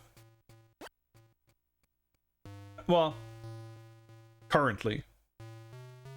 007, Iqbal gets his weapons from a man named Odd Job.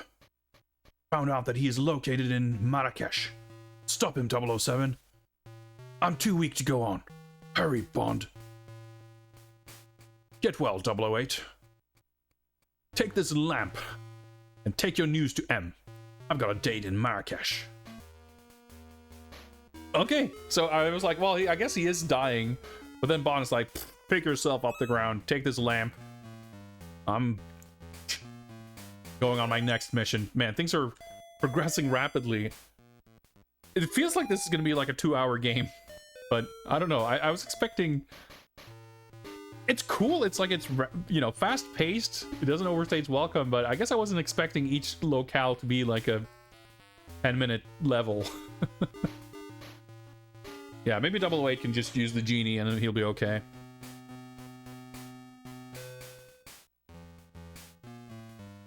Double 08 is trained to pull himself by the bootstraps. Yeah, he should be fine. He should be fine. It's gonna imagine if we go back to the MI6 office and 008 is there.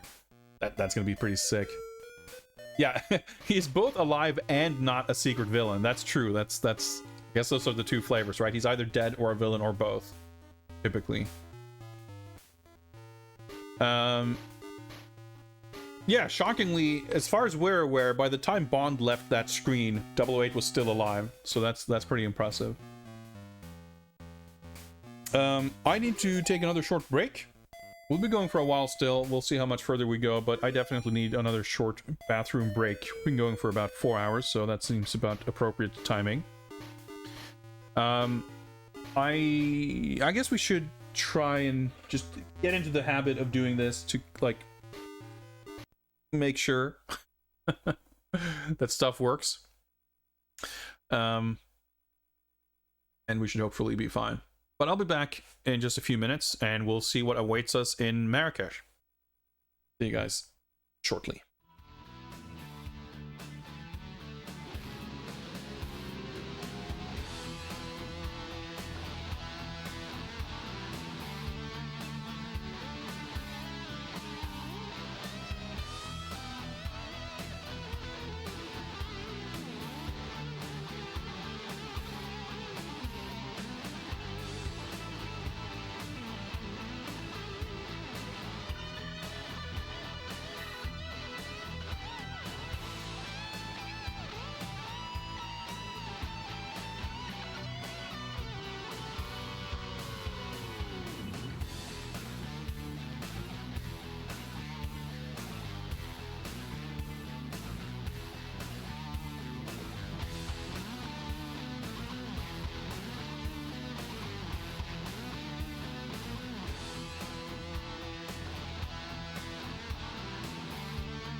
All right, I've returned. I just stopped to take a quick little snack, but I have refueled and I'm good to go. See if this continues to work as expected and our save file is intact.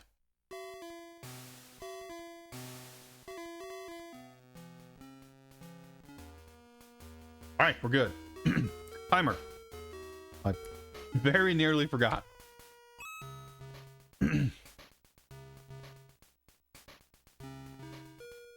Little bellhop or whatever.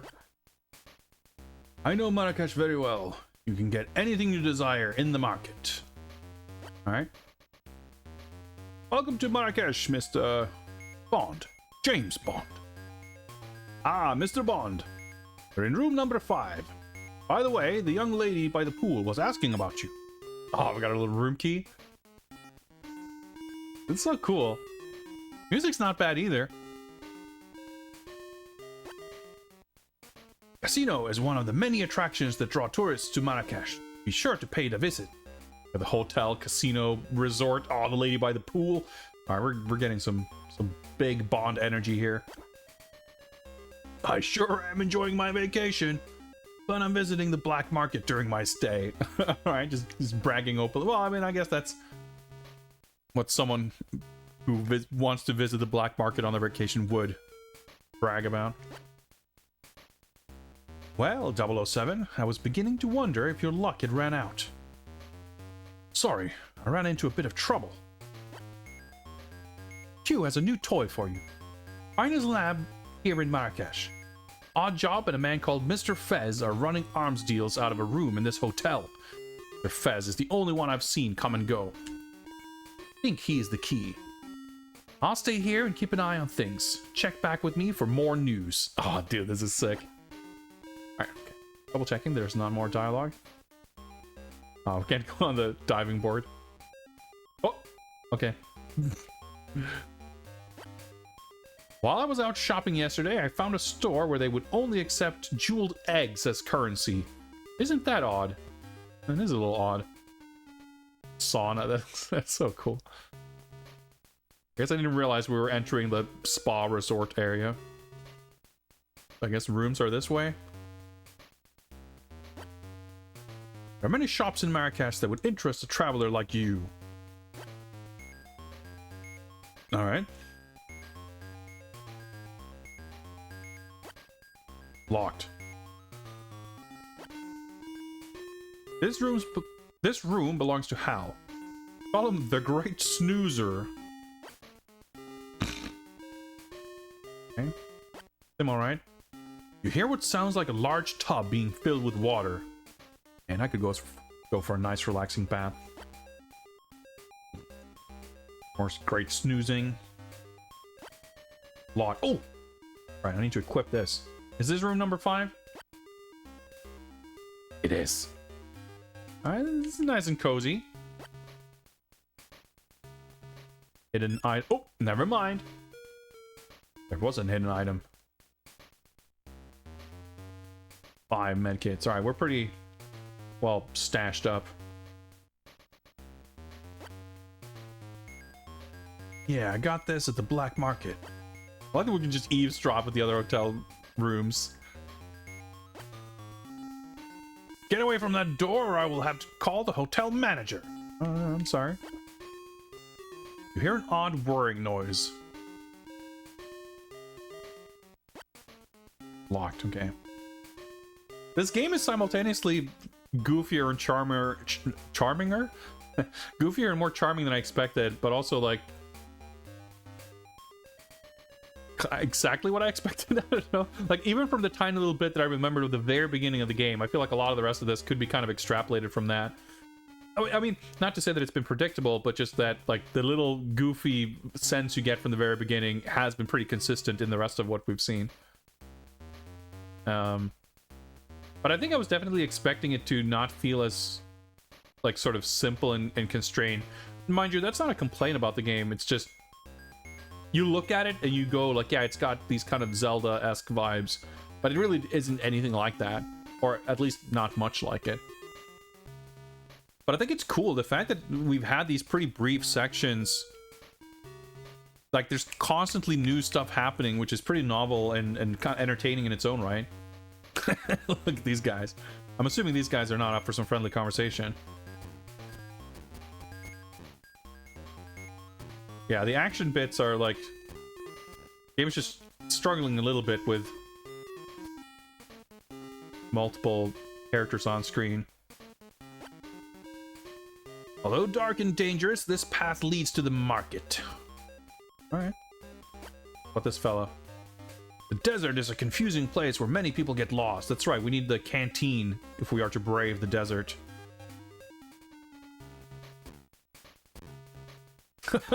That's an amazing animation.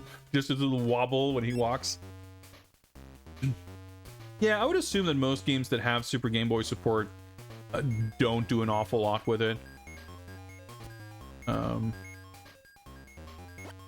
But I don't have that much experience to... Well, I mean, like, I don't have much of a frame of reference. Some say there's treasure to be found in the catacombs. Alright. Hello, Commander. Hugh has developed a cutting-edge device for you. You'll find him here in Marrakesh. Oh, well, thank you. That's very specific. Oh, good. I don't need to travel to a different location to find him, I guess. Well, whatever.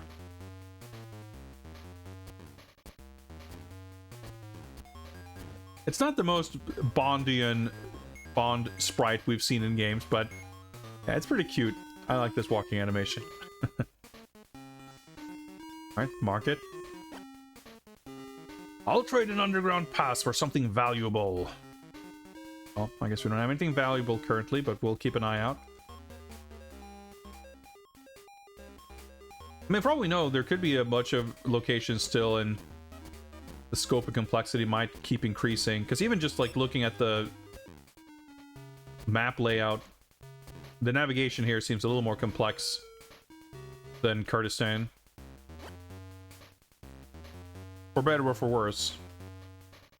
Be sure to get a mapping device before you venture into the Sahara. Like, I feel like I need a mapping device for the city streets here.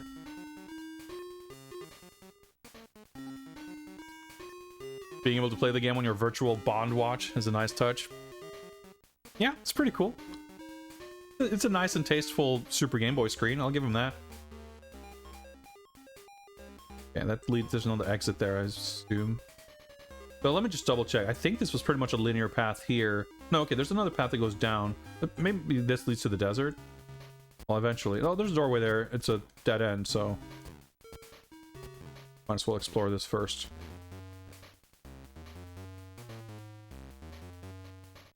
Well, not exactly a dead end. Okay, maybe this is the underground market and we need to pass to and enter here or something. Trying a little Wolfensteining here. Nope, it just straight up led someplace else. Okay, I'm gonna double back. And check the final part that's further up, because that kind of leads back closer to the hotel. That feels like we're kind of entering a new area altogether. That might not be accurate, but that's kind of how it feels. Yeah, even if this leads out and to the left, it's still kind of...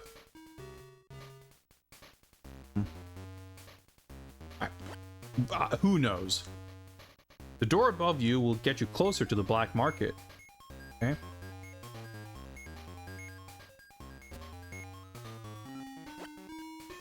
Paths like the ones in this door will allow you to reach all of Marrakesh.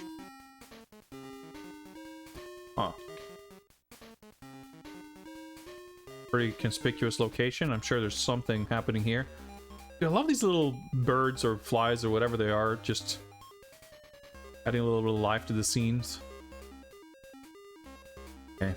I'm starting to get accustomed to the fact that we're like, oh yeah, maybe it's not so maze-like after all.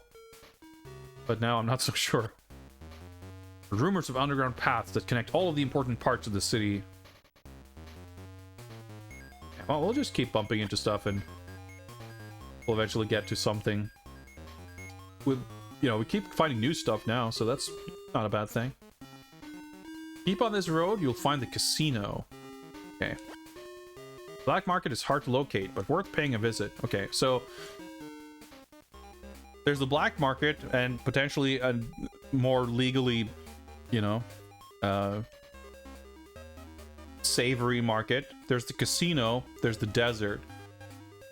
There's a dude who would trade something, I don't know, fruit or whatever, for something valuable. Maybe we can find something valuable in the casino. Oh, dude, little casino sign. We need the canteen before we venture out in the desert, but as of now, I don't think we have any reason to go into the desert. We also need to find Q's lab, where we presumably will get the mapping device, which I guess we also need before we go into the desert. We got a few kind of vague objectives here. My uncle sells electronics. It's in the southeast corner of the city. Okay, we probably haven't reached that just yet. Careful in there, mister. I lost my life savings at the baccarat table. So, I guess once we go inside a door and we go through some tunnels and come out, it's impossible to know which part of the city you're in, really, so... who's to say whether we've been to the southeast or not? Welcome to the Marrakesh Casino. May Lady Luck be your companion. Indeed. Oh, dude. Even this is like so spacious. 21 face cards are worth 10, and aces are worth either 11 or 1. Blackjack is 21 and 2 cards. Thank you for the lore. Welcome to Blackjack. To playing, walk up to the other side of this. We actually get to play, but we don't have money, right? Need to see the casino cashier first. And to get as close as 21 without going over wins. So helpful, they're explaining. Choose to enter the catacombs. Be sure you are prepared. I'm on a losing streak. Dude, this is so cool. Baccarat, each hand stands on 7, and the player's hand never draws on 6. Yeah, Blackjack is like the only card game I feel like I can figure out. Any game that has like gambling elements, I like to stick to Blackjack.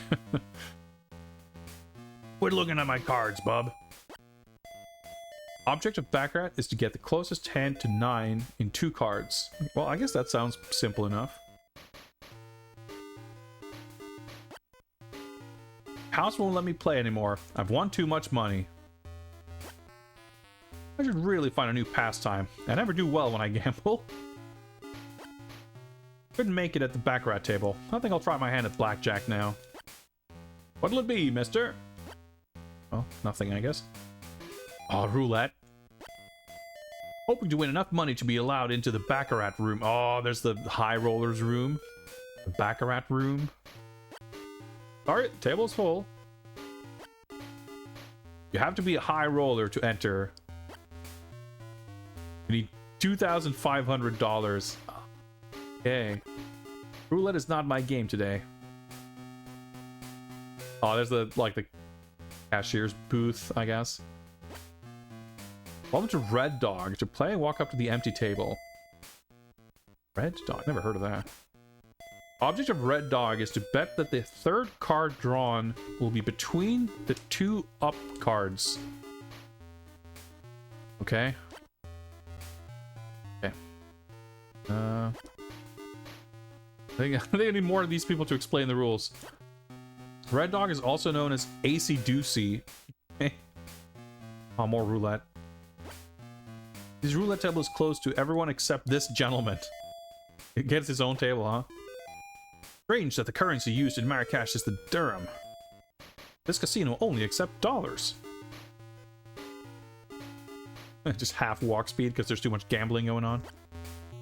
I'm using this window. Try the next one over. $1,000 line of credit has been established for you, Mr. Bond. Please enjoy your stay. Okay, so I don't have dollars as like an inventory item. They're probably saved now. So I guess we just have to become a high roller to enter the Baccarat room. That is pretty cool. I was not expecting that. Especially not having like a multitude of games to choose from.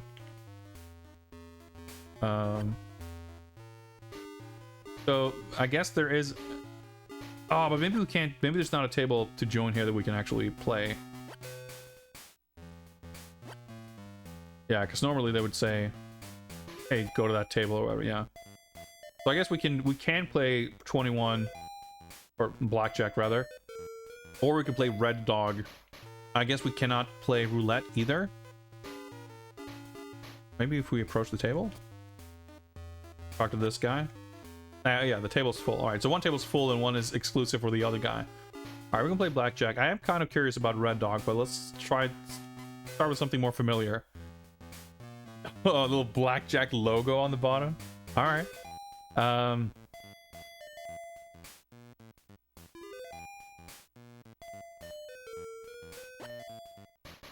Oh, okay. That was quick.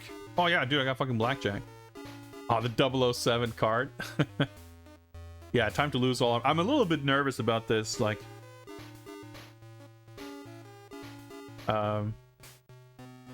having to like win this much money. Like, so can we just get a new set of $1,000 if we run out of money? Because like, can you just game over from losing money? What if you saved? Well, technically, I guess as long as you have any money, you could hypothetically gamble your way up. But so double, is that when you split it, or is that something else? Like when you split each hand, like card off it to its own hand or whatever? I think I'll just stand at 19. That seems advisable. Oh, all right. Well, I might as well like.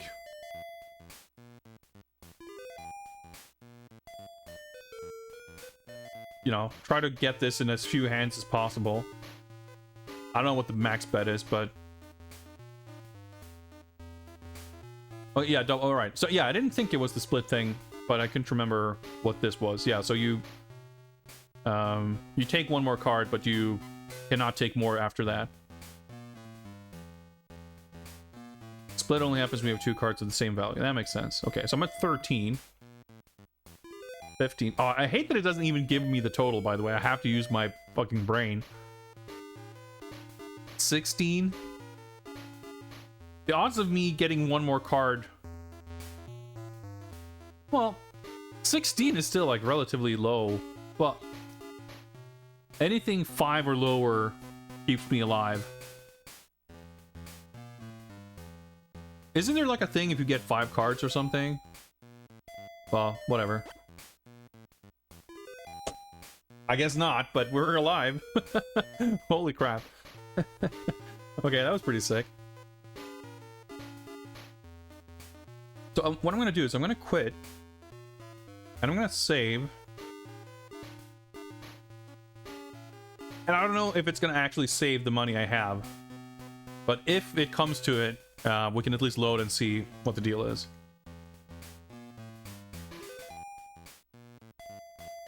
5-card Charlie. Let's see.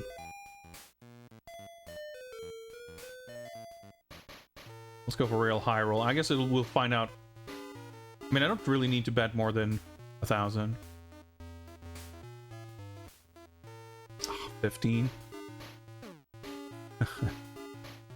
Alright. We lost it all. Well, we won it all. So let's see, can I mean, I was able to bet 500 when I had 500. But let's see if we, you know, we might run out, but we'll see what happens.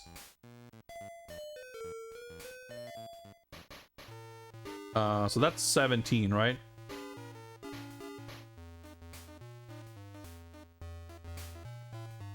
If we get 5 cards without busting, if we play with 5-card Charlie rules, I see. Oh, 19, yeah. I can't fucking count. Thank you for keeping me in check. Nice, we won. Okay. It takes so much time to like change the bets. We'll just go with $1,000 bet. 16.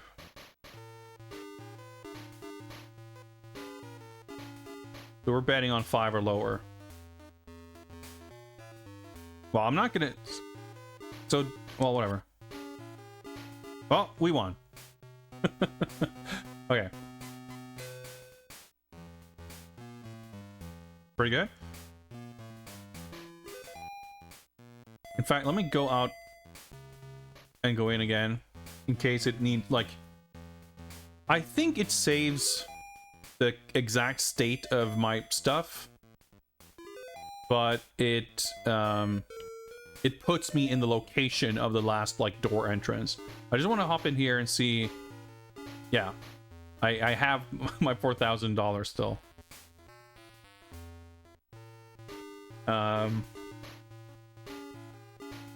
Let's try this and see if we can understand what the rules are. Okay. So 4 and king. And it was something about like betting that the card in between, or like the third card is in between the two or something? So I can raise the bet?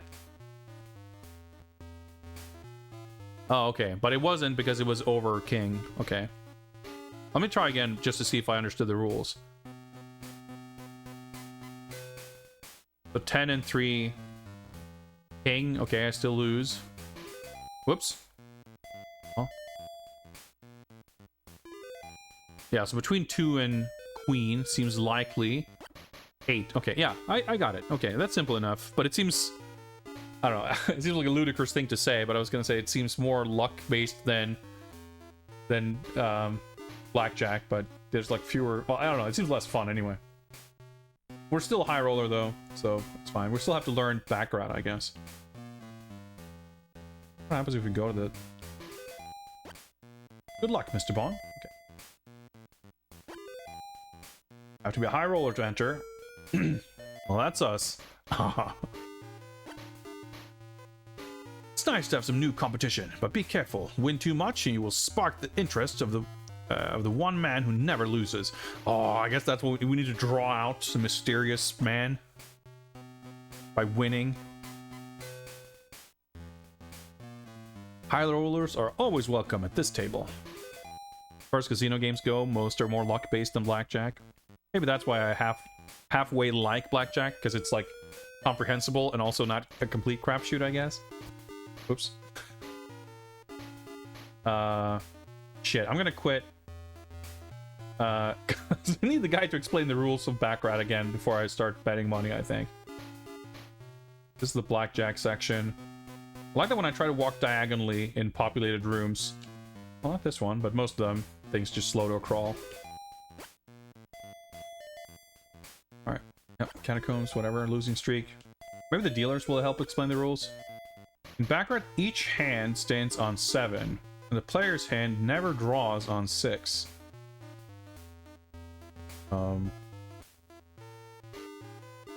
But the dealer may draw on 6? Is that what the implication is?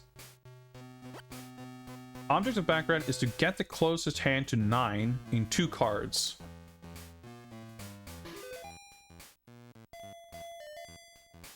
So I guess you can go over, you just want to be closer to 9.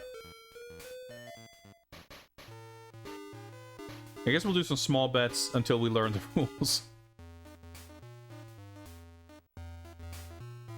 So, I don't understand what these player, banker, tie. Oh, am I betting who is going to be closer? I see. So I bet that Bond will be closer to 9.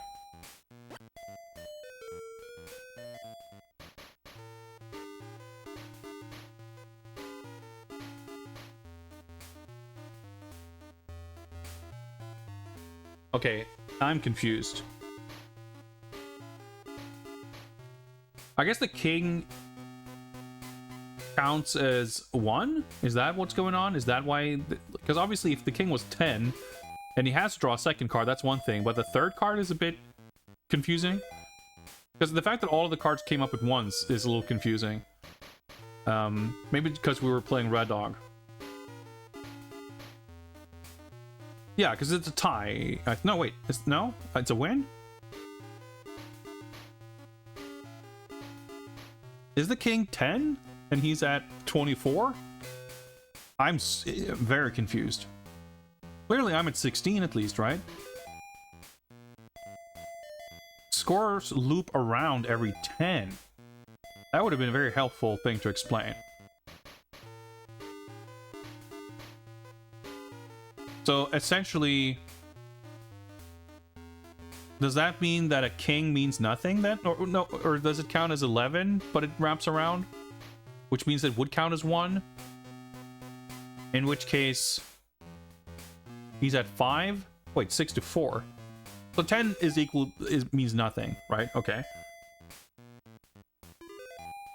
So I have 6. Okay, I get that. But does that mean also then that the king essentially is a 0? So after 2 cards, he had 5. And he had to hit, which brought him up to 14 or 24, which means 4. Okay, okay. I think I'm following. So it's a complete crapshoot. It's a... I guess a tie has to be statistically less likely than one of them winning, right? So I don't know if that pays out more, but... I guess I don't even need to bother with the math, because I don't have to make any choices. I just pick one, and we either win or we lose. There's really nothing more to it.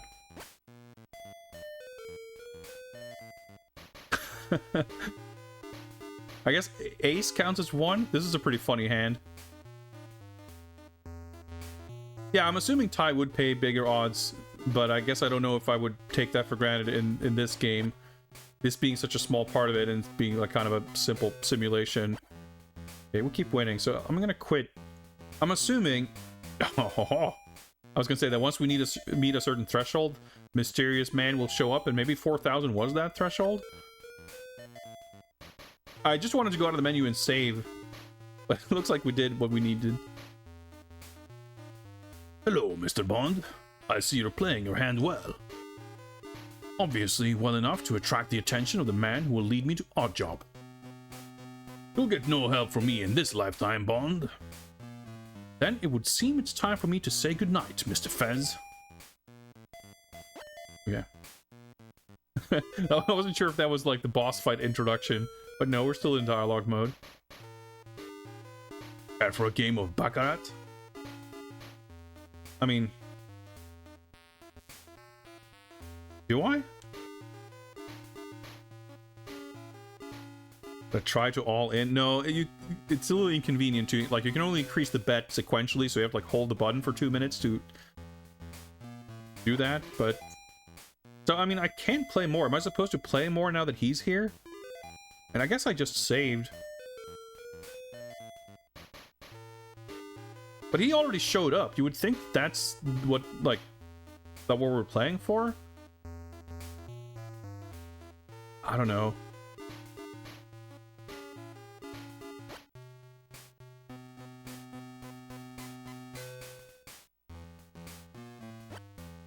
Alright. We're over 5,000.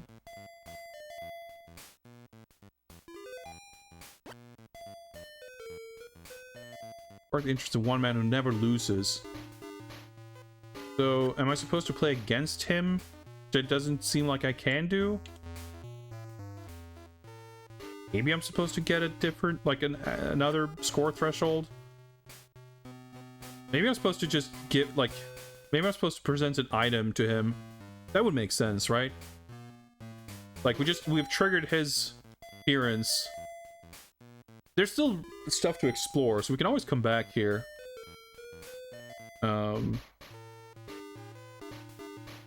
What's the other roulette table over here, right? Yeah.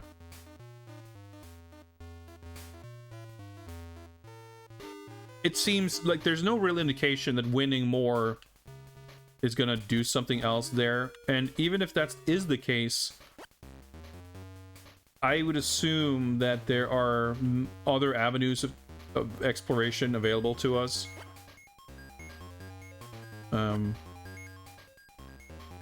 Like maybe we can find the black market, maybe we can find Q's lab. Go up here. Follow the road to the south if you're looking for the casino. Well, I'm not. Dog doesn't have anything to say. Okay, what's this?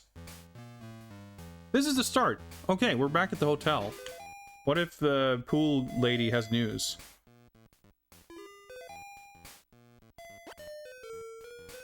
Was Luck with you in the Baccarat room? I'm afraid not. Mr. Fez was not very accommodating. In that case, you may have noticed a small window in the Baccarat room. Find the other side in the catacombs and sedate Mr. Fez to get what you need. Alright, okay. I did notice a few pixels on the wall. I did not take them to be a window, but I guess we need to find the catacombs once we have the necessary spelunking equipment or whatever. And then we, I don't know, fire a fucking poison dart at him? It sounds like we need Q's lab. These guys have respawn.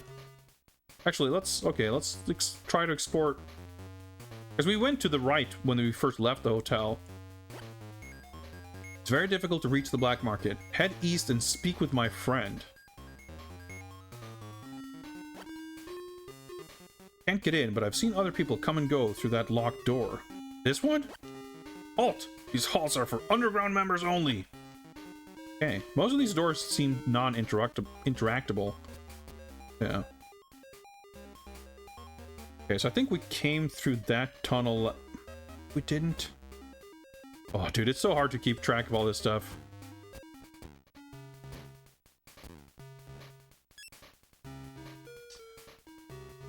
Oh. Now I feel I need to check every doorway also. Yeah, this is back to this screen.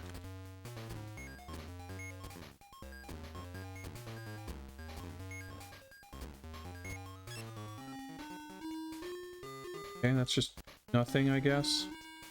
So this is pretty much the path we took the first time, but it's fine. Although dark and dangerous, this path leads to the market. So is that the black market, or is there a different market? I'm a little bit unsure of that. Whoop, hello.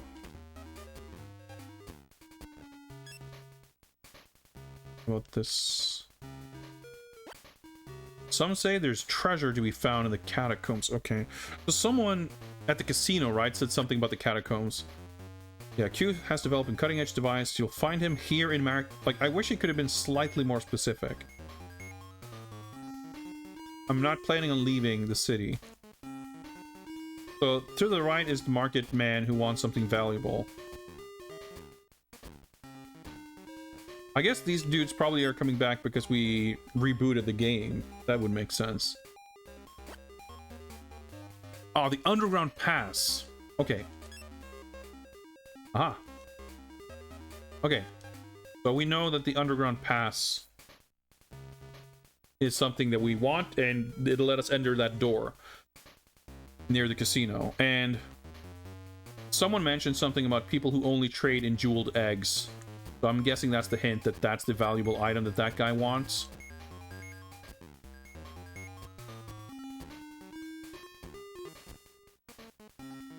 Question is the jeweled egg something I will pilfer from Mr. Fez? In which case I need to do the catacombs first, or do I find it somewhere? Can I buy it at the black market for $5,000 maybe? Mapping device before you venture into the Sahara. Oh yeah, so we went up here and then we went through that door to go through some tunnel or something. I don't think we actually went down here. I just determined that there's a long tunnel here. I think maybe that's supposed to eventually lead us to the market. I don't think we went this way. Oh nice, I got a bulletproof vest. A light vest, interesting. Oh, so it has like 5 uses and the heavy one had 10. I guess I might as well equip the vest. Whoops. That instead of my knife. Because I'm not blocking these dudes anyway. Yeah, I went to see what this was, and I came out the other end, and then I immediately doubled back. I don't think I've actually explored this area at all. Oh, there's a doorway. Speaking of, there are doors here that... It doesn't seem like they lead anywhere, but since there was the one that does, I feel inclined to check. Is that a wall? Yeah, it's a wall. The wall, brother. Ah, welcome, my good friend. We don't get many shoppers this far south ever since Oddjob declared these streets a combat zone. Forgive my babbling. Today I'm offering a satellite relay. This useful device can help you find your way if lost. Oh, he just gave it to us, okay. Oh, well, that's very hospitable.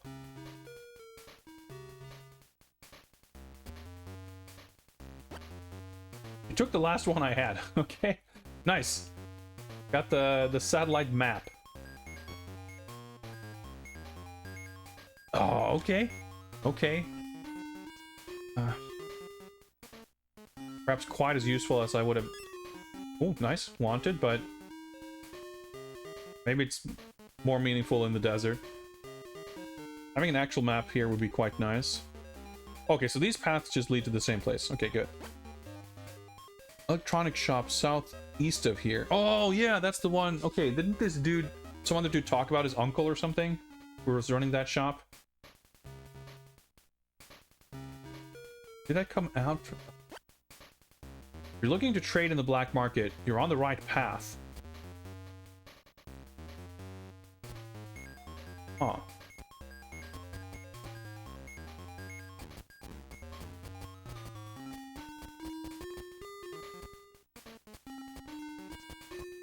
That means probably that it's...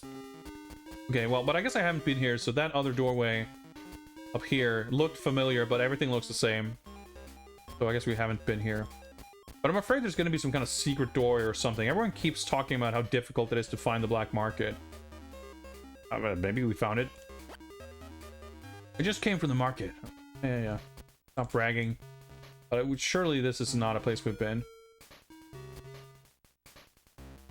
Surely, I say, but... okay, seems like it could be a black market. You'd better have something worthwhile to trade if you want anything in the black market. Damn, I don't know that I do. When I have a light vest, I have 99 bullets for my pistol.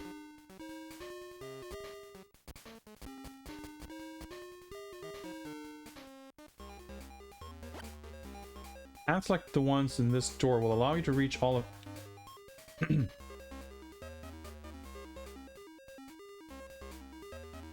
But I'm assuming I'm not meant to trade my satellite map. Look, you!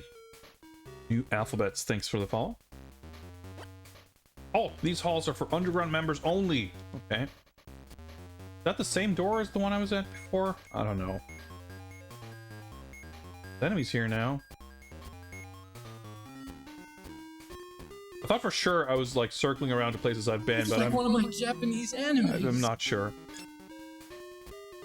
This game is just quite, as far as Bond games go, quite anime. Okay. Looks like a place where we might find some stuff. But are we literally just gonna find like crucial key items? Like this? No specific hints? I mean, could be, I don't know. We could at least find the Q lab. Underground, no, okay, we're allowed in here at least. Like, not sure what places we might want to... ooh! Okay, progress. Looks like a market. Trade for almost anything in this market. Man with too many cats gave me this one. Well, maybe someone is kind enough to give us something like the satellite relay and we can get whatever that is to trade with someone or whatever. Surely this counts as progress anyway. Anything here for a price. I just love shopping in this market. Or maybe our $5,000 can help us.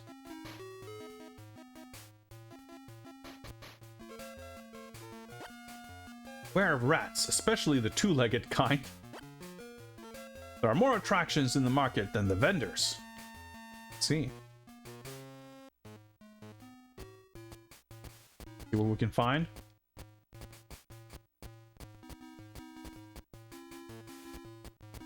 Nothing? A lot of these weirdly empty rooms.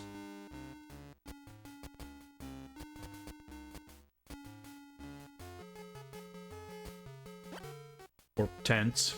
Don't go in there if you're allergic to cats. Large sacks are filled with a variety of grains. Fruit in these bins is delicious. I hope no one catches me eating it. Very inconspicuous. Yeah, it is. It's definitely charming. Guys, okay. I thought they had like accordions, but I guess they're swords. I'm just a little bit like apprehensive about the map layout because I have such a poor sense of direction that I'm always anxious about getting lost. But, you know, speaking of how different games approach the idea of like adapting Bond, I think this one, better than most so far, has captured the idea of like these exotic locations. We're in Marrakesh and we have these like markets and the casino and everything. You know, that's one of the things that I thought was pretty iffy about the Sega games, where it's like boat, forest, cave, volcano, rocket launch. Like, yeah, okay, the last level is like the villainous lair with the big, you know, rocket ship launch or whatever, and that's kind of cool, but the locations and like the sense of going to all these missions like didn't feel very Bond-like. So I think that's a cool thing that this game accomplishes, and like each location having its own sort of atmosphere with the music and everything. Definitely cool. Some tents in this area sure have pest problems. Supposed to kill some rats for XP. Ah! These mice are driving me crazy! I'd give anything to be rid of these vermin. Wait, can I... I've got a big-ass knife. Is that not good enough? Like use kind of clever item trick. Can't just... I can murder people on the street, but not literal pests. We can try the gun.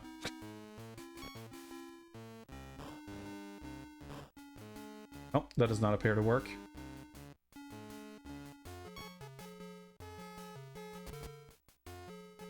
Try punching, I guess. Nope.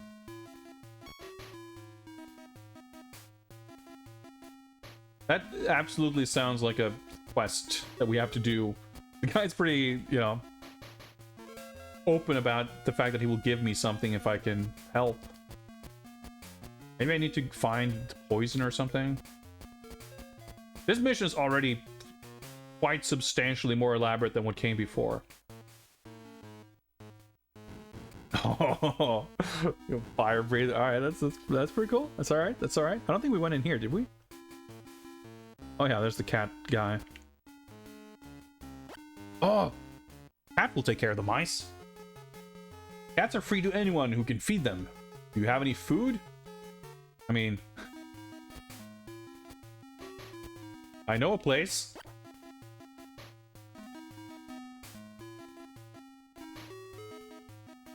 Oh wait, oh, so just two doorways to the same. Okay. What about this delicious fruit? All right, all right. I mean, I have $5,000. I could buy it legitimately. I don't need to steal it. The accordion man. Oh, there's my vest. Okay.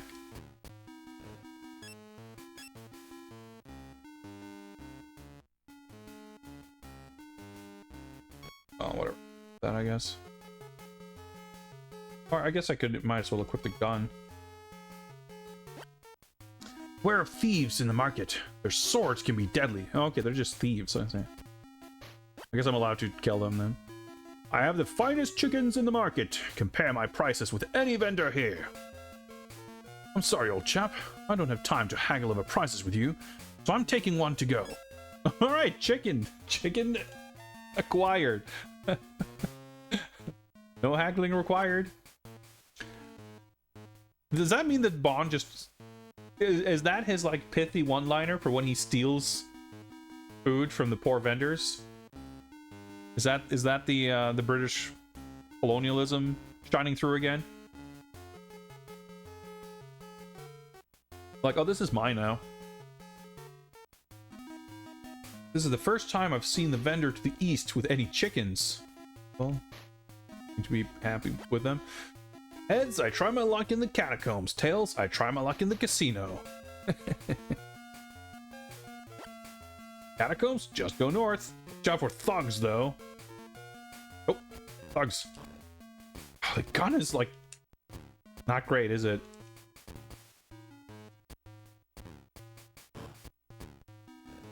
Well, maybe if you have enough space, it's easier to use. I don't intend to go into the catacombs just yet, but I wanted to sort of check out here. So if I were you, I would keep one eye behind me and one on my wallet. Find a lot in the black market, but for truly unique items, you must see the Rat Man. This, you're brave enough to explore the catacombs. All right. Try to become a fire breather, but I ended up getting burned. Oh, okay. I was gonna say, is this the catacombs? Looks like a tent, but I guess there's a hidden path here. I have a friend who can help you see in the dark. He's in the southwest corner of the market. Yeah, I figured we need night vision goggles or a lamp or something. That's going to be too dark. I think I'll need a light. Alright. Well, okay, we're making progress. We got some chicken that we... I don't know. Cats eat chicken?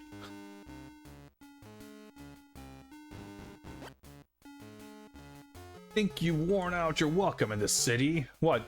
For murdering thieves and villains? Maybe for stealing chicken. Looking for tranquility, go see the Rat Man. Okay. Only in the market will you find an act like this. A little sound effect. That's love chicken. I'll take your word for it. Northwest corner of the market, there's an entrance to the catacombs that run beneath the city. Alright, okay, yeah, the dark room. The merchant in the southwestern tent has had constant troubles with the local authorities. Looks like we should pay him a visit. You're a merchant. There are many empty tents for you to set up shop in. Alright, so now we're looping back to, well, to someplace we've been. This guy's good. Have you seen the dancing girl? She's really on fire.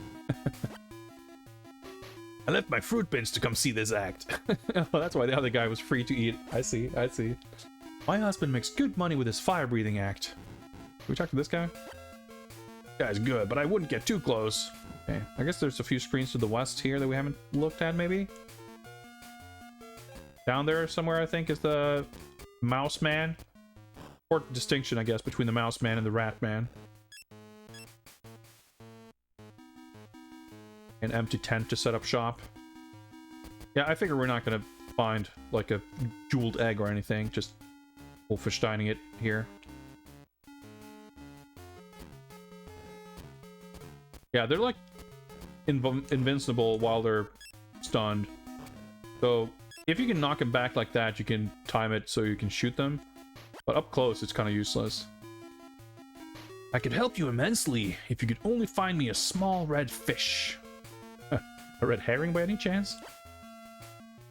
Catacombs may be dark and dreary, but you can find bliss there. Okay. Sure, sounds good. Can't wait to find some light. Oh, there's the dancing girl. Sick. Ratman is a serious criminal and a shrewd traitor. The answer's beautiful. I'm waiting to ask her out. People looking for answers to their problems should seek out the Ratman. I'm getting pretty pumped about this Ratman. What if the Ratman is Q? Find a secret lair. Got everything you'd ever wish for. You can make all your dreams come true.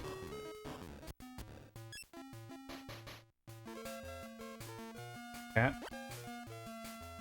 There's something that you want of me? Indeed there is. Illumination.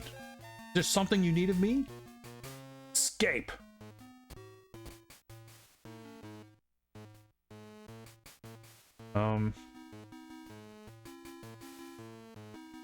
I think I'm gonna need a satellite map, but...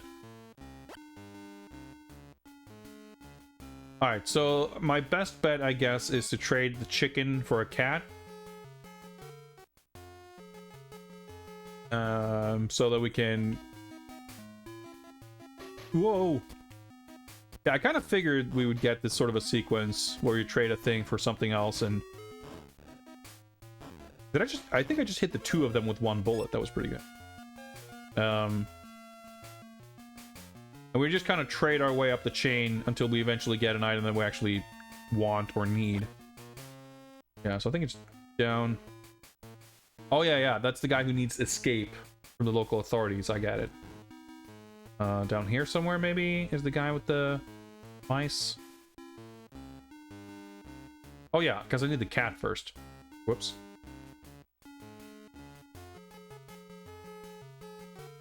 Double door deluxe tent. Let's hope this works. I'll give you one of my cats in exchange for a chicken to feed them with. I've always been partial to felines. Nice. We got a cat in our inventory. Sick. Okay. Excellent progress. Like, it felt for a long time like we were just like not making any progress exploring half of Marrakesh, but finally we're getting somewhere. I believe I have a solution to your problem. Sir, have you something that might shed some light for me?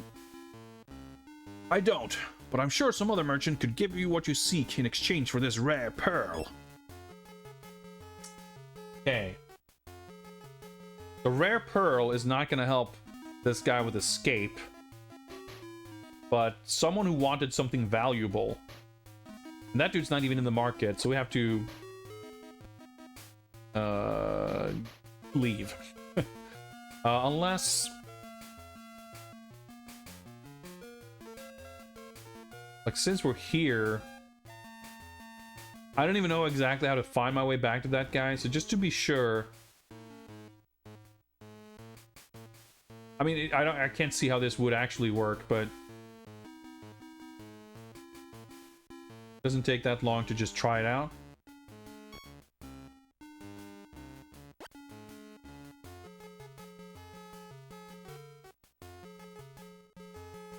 Okay, so we're gonna leave the black market and try to find the guy who wanted something valuable.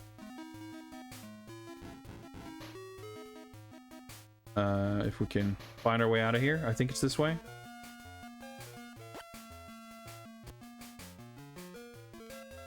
Yep. I thought it was entering the screen from the other door.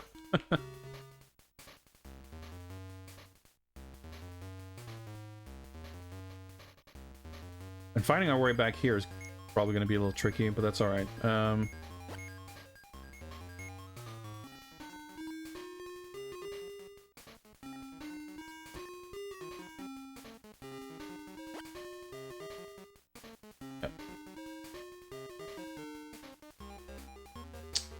Everyone talking up having to have something to trade in the black market. I think, I found what I needed right there. Trunk shop southeast. Okay, so that's not the right area. Leave through here. And that should... Okay, I think I actually kind of know where I am, believe it or not. I can barely believe it. But I think this is going to put us at the very south tip of the first area that's connected to the hotel. Up here should be the guy? I think so. An underground pass for something. Oh, fuck! He wanted the underground pass.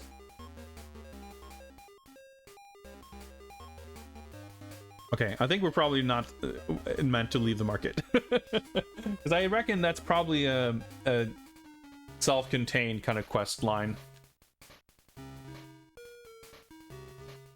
But I'm now trying to think if there was someone else we tried trading with. Nah, I think we're just meant to... No, because we were up, yeah. I think we're just meant to complete the whole thing. Because the next step there is to advance through the catacombs anyway, right? So, of course, I don't know if I can... Oh, wait! I have the... No, I was gonna say... If I'm supposed to stun or immobilize... Fez through the window... I was gonna say that I don't know how to do that, and I was like, no, but I have my key. But this isn't my stun keychain, that's my hotel room key, that's not gonna help. But I'm somewhat learning to find my way through here, so... If we can get the illumination to go through the catacombs... and we're stuck, then I guess we try to go back to the city and explore further. So I'm basically just gonna try to offer this rare pearl to anyone and everyone. That's it, I thank you. And we'll see. So I guess presumably anyone I can trade with was gonna be in a tent. We go over here. Oh yeah, this is where we got the chicken. I can't afford to have you take any more of my merchandise. Please leave me alone. God damn it, Bond. Jesus Christ. Alright. Is this catacombs?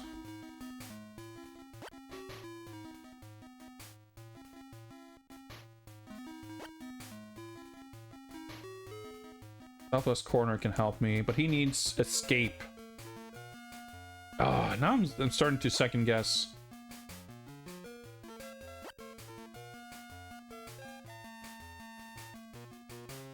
Who I could trade the rare pearl with. Maybe... Because first I was like, yeah, the guy wanted something valuable. I didn't remember that he had offered the underground pass. I just knew that he wanted something valuable. But now I'm like... Oh, if I wasn't meant to trade it with him, then I probably wasn't meant to leave. But now I'm like, wait. Is there even anyone else to trade with?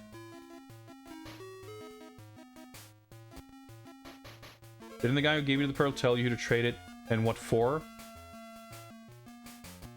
No, well, not that I caught. So, from my understanding, Bond asked the dude... So I gave the cat to a guy with a mouse problem, and Bond said, can you give me light or illumination or whatever? And he said, I can give you this pearl, but someone else might have light for you. And I know that the guy in the southwest corner, whatever, he can trade me light, but he wants freedom. He doesn't want a pearl. Small red fish. Okay, so this guy wants a fish.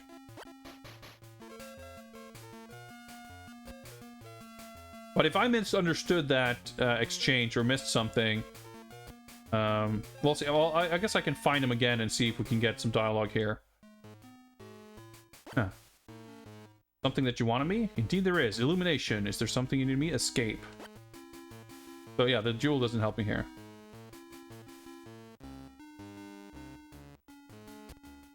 No, I think, well, I don't know. I didn't pick it up that way, but it's not always entirely clear who's speaking. So that might have created some confusion. Like which of the characters on screen is actually... So there is at least one person who wants something that I don't have or can't get now. So that kind of brings me back to the idea that maybe I am meant to leave. Unless there's like some screen or section of the market that I didn't access yet. It kind of looked like there's more stuff to the left here, but it's probably just set dressing. Because this looks like you could sneak through here, but you can't.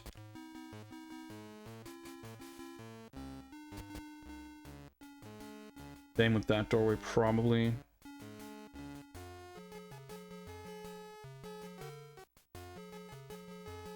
Like, for all we know, there could be parts of the city that we haven't seen yet. Yeah, the guy with the constant trouble... Well, I guess we didn't find the mouse man yet. I don't think he will actually help us, but... Technically, he will have dialogue that we have not seen, because typically, after doing a trade... Not a public area, please leave. You're in the wrong place, friend, unless you're looking to deal off the right... Ooh. Ooh. Aha! I guess we didn't go in here. Jewel like this should entice you to reveal your merchandise. My trade is fake documents, friend. Take this passport in exchange for the pearl. Criminal element in the market. There must be someone desperate for a new identity.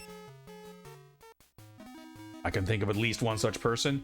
Excellent. Okay, I just missed the tent. I don't think I'd talked to those guys before either.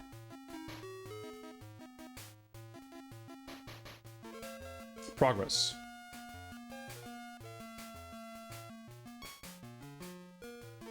Just pre-made, doesn't have a picture or anything, or maybe it happens to have this guy's pictures in it. I can give you new eyes with which to see if you provide me a new identity. This passport should do the trick. Looks like binoculars, but I guess that's NVG's. Night goggles, excellent. Finally enter the catacombs. So I'm a little bit concerned that we're going to enter the catacombs and find out that we're missing something that we need.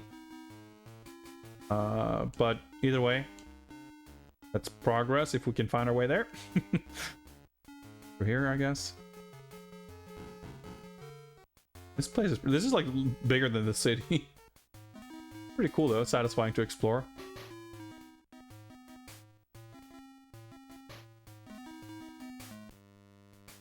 Oh. Alright.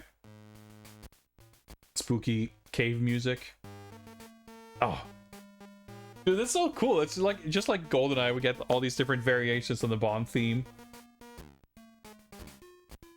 Cave thieves.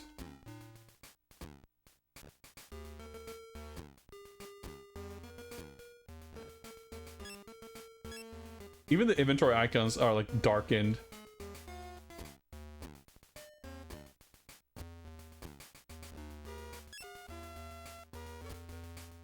Yeah, these guys are way faster to fight than the martial arts dudes in China. Pretty generous hitbox.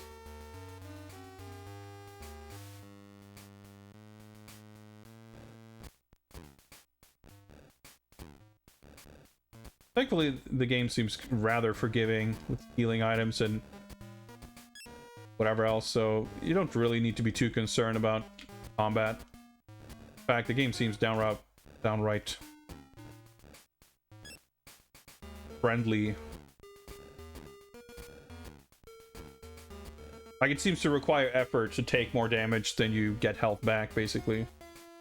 And that's not even taking into account the inventory we're building of actual med kits, which do restore your health fully.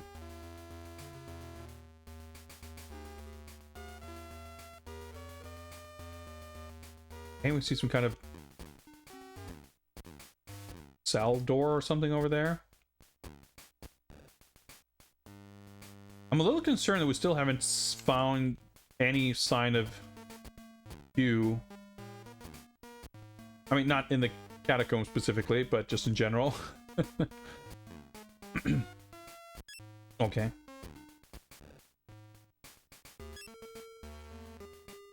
Actually taking a bit of damage here, but...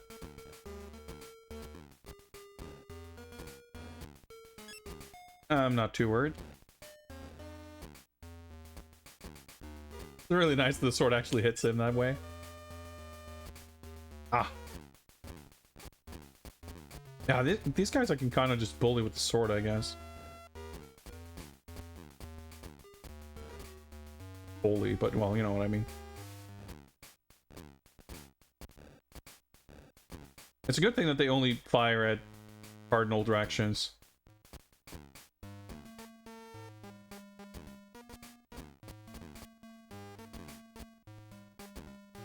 Yeah, I don't get knocked off screen in case they would like respawn at full health or something. I'm actually taking quite a bit of damage here, but you know, again, I have 7 full heal items in addition to this little stockpile here. Strange, this door is not only locked, it's covered by a protective glass. Well, might as well. I mean, they're not... They can only give me back health I've lost, and I have lost health, so I might as well take them now. There's no reason to save them for later.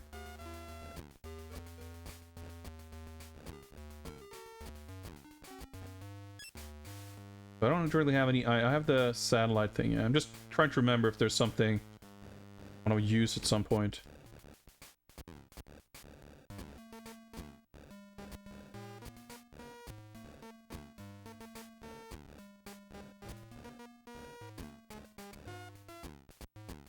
Take care of this guy. I'm just going to align myself quite carefully to not be in the line of fire, if at all avoidable.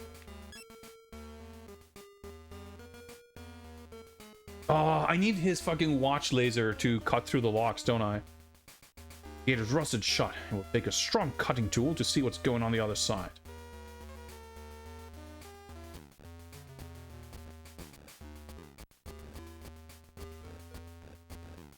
Even if, you know, even if the Ratman isn't Q,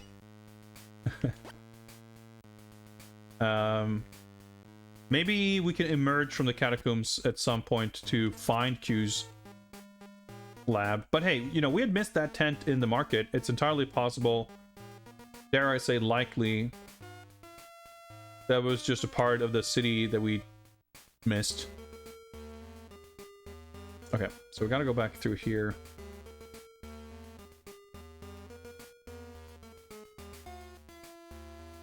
Enemies means unexplored.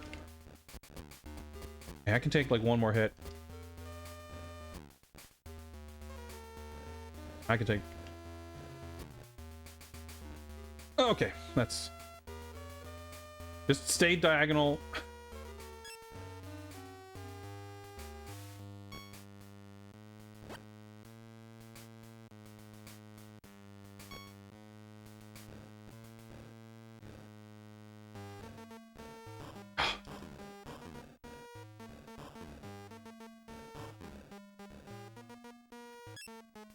These guys, the pistol is actually rather useful. Skull totem poles. Oh, well, I can actually save that.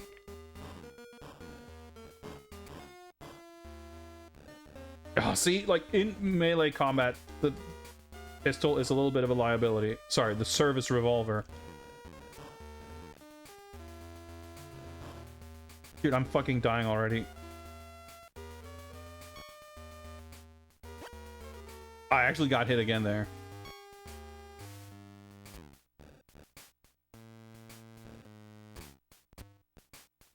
In case this guy managed to hit me again.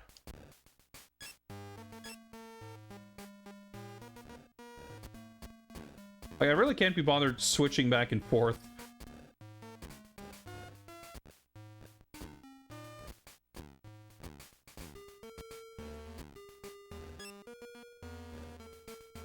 Oh, he was booby-trapped!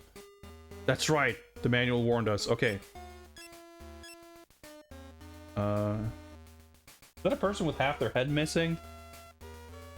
A fashionable beret or something like that. I'm not entirely sure. It's the Ratman. If you took the time to find me, you must really need something. But it will come at a high price. That's not helpful.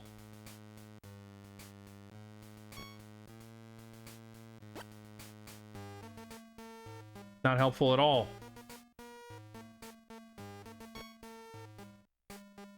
A rat on his head? I mean, could be.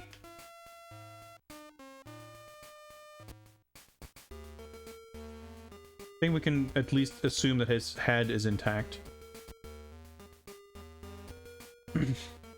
Yeah, is it like a fat, chunky rat just wiggling its legs? I don't know.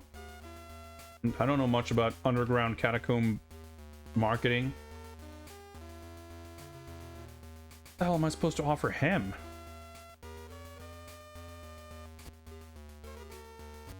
So I need something. I need a red fish to give to the kid. I need something valuable to get to trade for an underground pass. I need to find Q's lab. Gosh. We've actually explored everything now.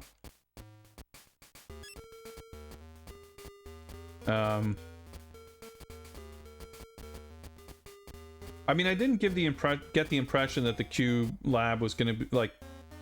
I figured I would just stumble into it in the city streets.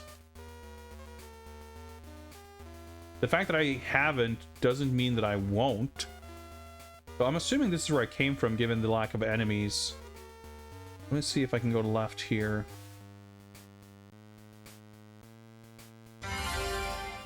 Dude, that startled me. Yeah, audio level's a bit wacky as usual. I have to like crank up the audio levels to hear the game better.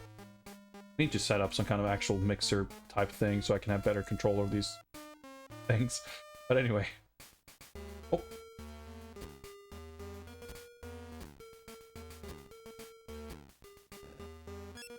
Okay.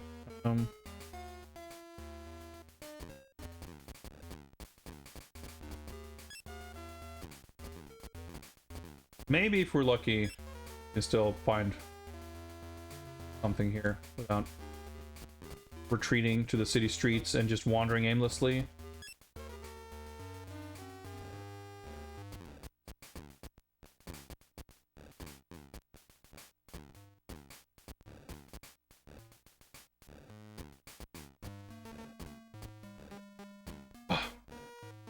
Ah, I was gonna say only one healing item, not even that. Ah. And, well, I mean, I get healed up, but to what end?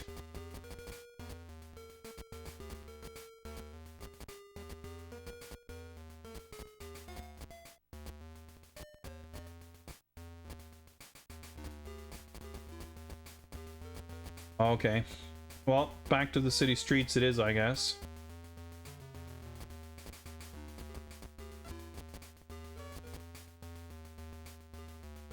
Oh yeah, okay. We're back here. Yes, that appears to be the entirety of Catacombs explored. Friends in the market. Okay, yeah.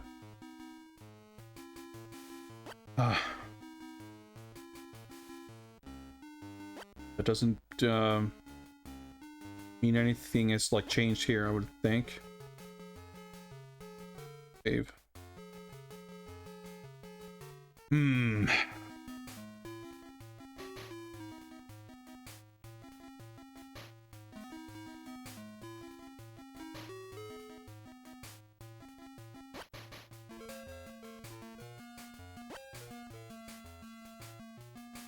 But because we'd missed that other tent where we got the passport, now I'm like, man, is there another tent we might have missed? Then again, I guess if we do...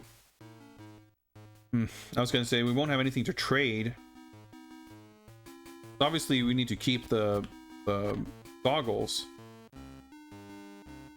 But we could find somewhere where we're not meant to trade.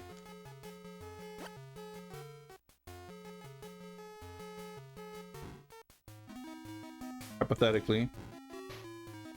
But I reckon, again... Yeah, let's go back to the city streets.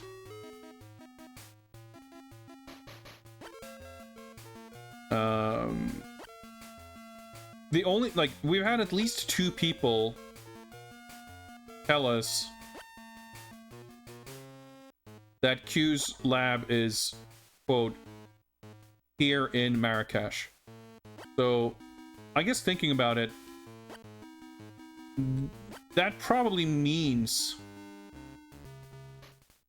that you can find it within the confines of, like, exploring the city streets, as opposed to traveling, you know, to the market, or...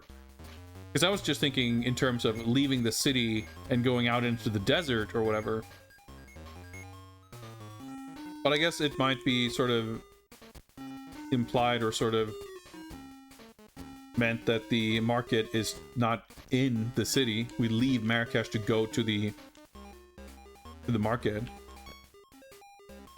I mean, that makes as much sense as anything else I can think of.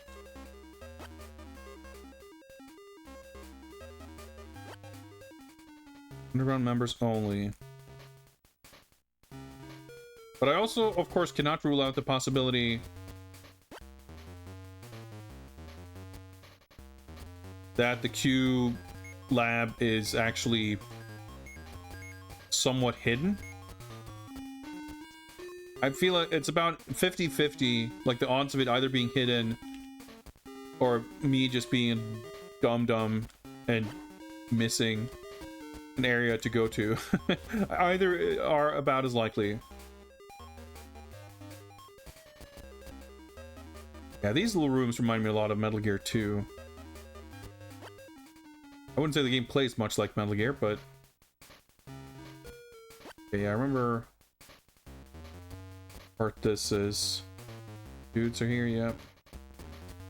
That tunnel takes us back to the other section, the kind of first section. I forget. Yeah, so over there to the right, that's the dude, I guess, who gave us the satellite thing. Checking the doorways. Oops. I like the screen transitions are nice and snappy. Like, the scrolling is nice, but it doesn't feel like tedious. Like the last one I had. That's right. Anything else? Anything loose we can... Aha! Aha! Indeed there was. Healing item. Okay. This part... The only thing, if we were to turn around now, we could get to the satellite guy and the black market and the catacombs. But nothing else, really. So this takes me back to the initial section that has the one entrance to the underground, whatever, where we need the pass. It has this guy who we traded something for, I think. No, this is the guy who has the pass. Yeah, for something valuable. I'm supposed to need this, so...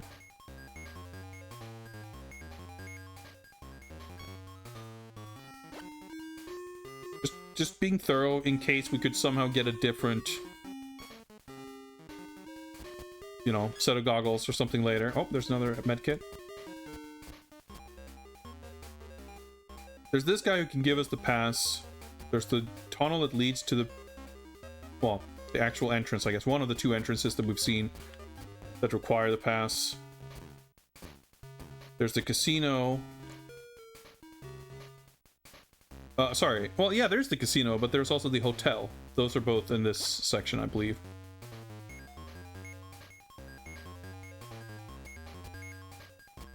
Did we get anything in our hotel room? This is like a tunnel. I'm not gonna go in here just yet. I want to check everything that I can access without going through any tunnels. That's the guy who tells us about Q. And this path will take us back to the hotel.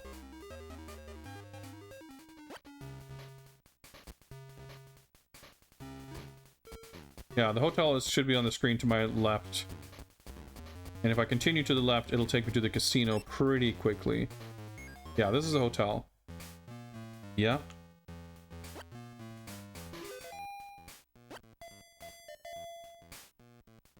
Yeah, he knows Marrakesh very... Maybe he can help me get to Q. Alright, I'm guessing Agent Lady isn't gonna have any new news.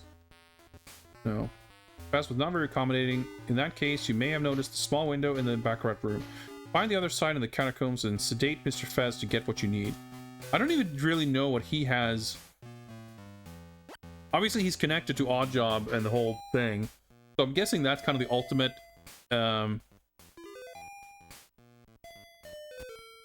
goal of this level.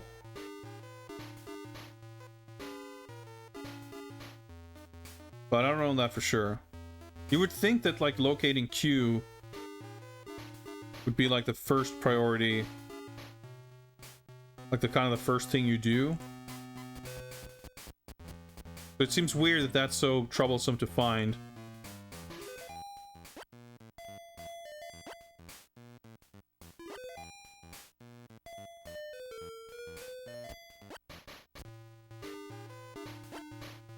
This is my room, right?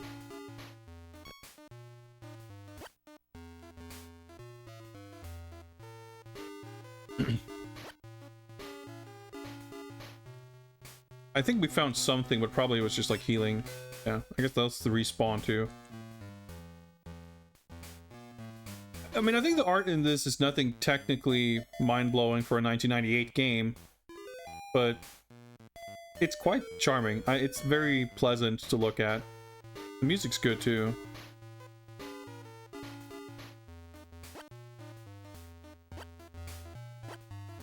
Odd whirring noise.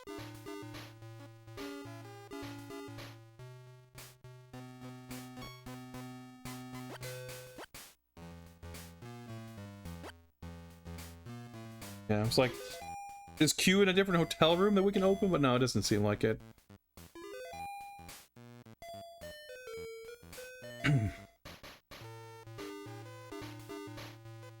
Yeah, we're gonna have to wrap things up fairly soon, but I would really like to have some kind of breakthrough before then.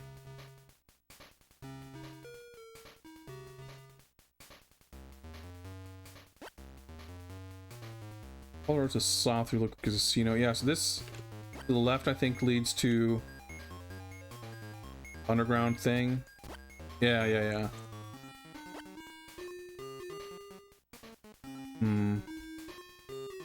No, I mean the graphics aren't bad for sure. Like it's well done. Oh yeah, so this should lead back up to the casino. Yeah. You know, since we're here,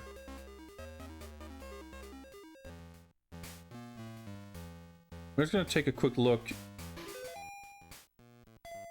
in the Baccarat room. Oh, I see now. Okay, I see it's a little window. I get it. I didn't really see it that way before.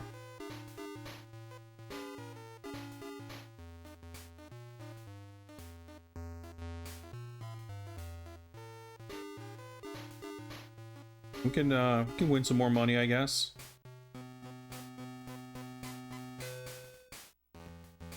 Alright, I lost.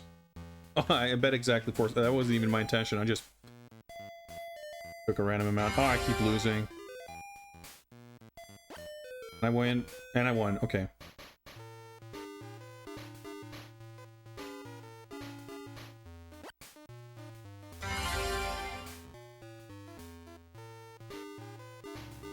Ah, I keep losing. Hey, what do you know? The next Viewer's Choice versus Fighting Game stream has been funded.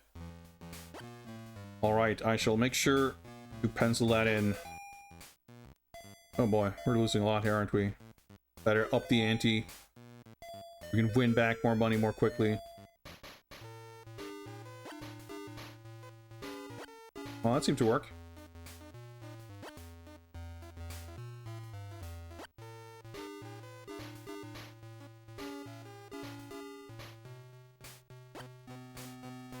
So, yeah, okay. I would assume, again, that the main purpose of this is just to get the dude to show up so he's standing there in front of the window. I don't think we've missed anything here. Yeah, we're gonna make sure to hit the hidden secret EverDrive button before we wrap up. I would not want to have to redo all this. Pray that it works.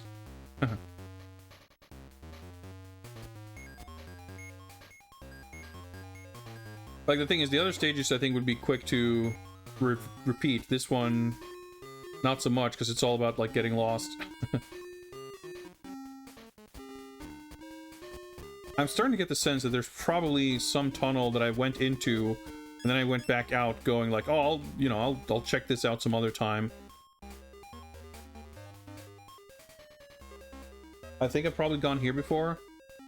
I'm fairly certain I have not been here before. I don't recognize that. If I've been through that screen, I haven't been there in a long time. Okay, maybe we're in a new spot. Or close to the black market.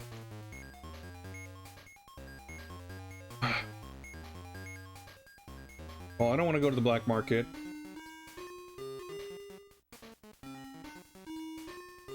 Shit, I'm so confused.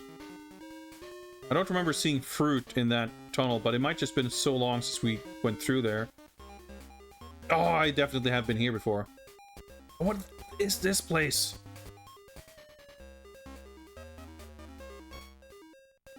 Can I use this for something? So, does this actually show my location? So this is what? Row 3, column 2. Oh, I guess I should probably fucking map this out. Yeah, okay, so this does show my map location. Oh, trying to actually... You know what? I could draw a map, or I could probably find a map online. This should take me to the black market is what this guy said, right? Yeah, okay. Then let's go down. Yeah, this kind of maze-like map exploration is just not something I enjoy all that much. I mean, it's like oh, boober trap. This looks new, maybe? Ah, okay. Progress, I think. Good day, 007. We've been expecting you. Finally, okay. Yeah, I figured there was just like one left or right turn that I just happened to have not made previously. Take care, 007, or you will be squashed like this bug. Okay, okay. Ah, yes, here we go. Good old Q Labs. I think Q wants to talk to you. Q has a new invention for you. So this could have been like the first thing we found. Q's in the next room. Hello, Commander. Different. I mean, it's not a different layout, but we don't have a repeat of the reclining chair. There's no other gadget here, but the fact that it's different is still sick. Good luck on your mission, Commander. We call this the Q branch office. We work around the clock.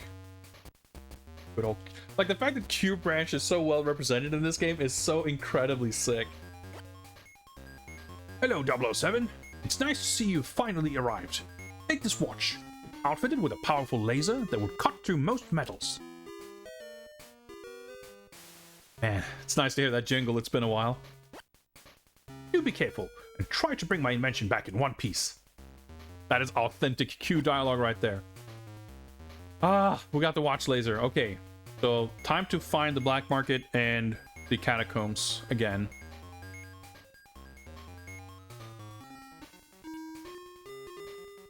Did I come through that tunnel? I don't think I did. Yeah, because this guy says the black market's up here, right? Yeah. Oh boy. But hey, you know, we haven't really gotten too stuck. We made like solid progress continuously.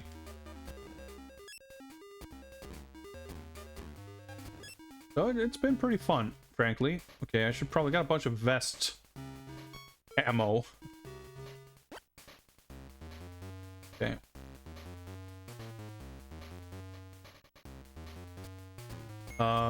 I don't think we will have time to finish this level, but we should at least have time to see what happens down in the catacomb. Well, I don't know. It seems like we have multiple trading quests left to do.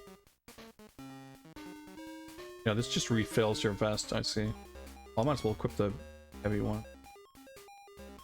And in about 65 minutes, we're going to be watching Mortal Kombat Conquest on my Discord, and I need to make some dinner in between ending stream and starting that.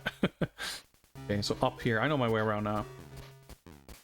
But I'm just so eager to, I don't know, try the watch laser. And see what we find in the catacombs. I can't quit just now. Gotta keep going. Like, you could have, of course, happened to luck into finding the Q lab first. But I feel like you wouldn't have saved that much time, because even just doing this part, like running back and forth, that's not really the time-consuming part. It's more like not being sure where to go or what to do. The Ratman awaits. Well, sort of, but we're not quite looking for him just yet, because we need to use our watch laser to cut through some doors. But it remains to be seen what exactly that will do for us. I'm assuming that behind one of those doors we will find the little window to the casino. But I don't even know if we have what we need to stun Fez or whatever. Well, the good thing is the healing items that do hang out in this place should have likely respawned. We need them.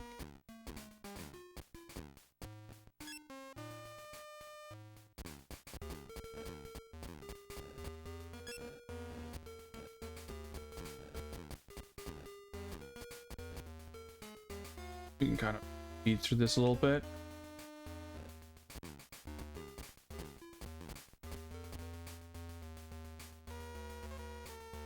try.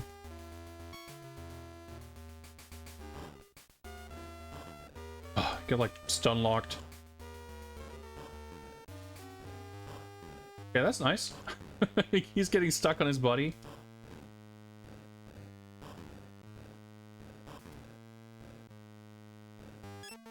Okay, nice. In this case, I think work out just fine.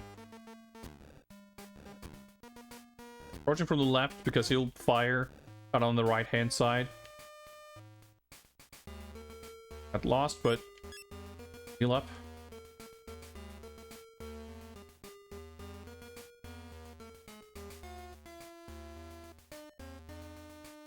That was a big old nothing. Maybe Ratman's location is randomized or something. Probably not, because I thought this was just a single room on the left, but I got confused.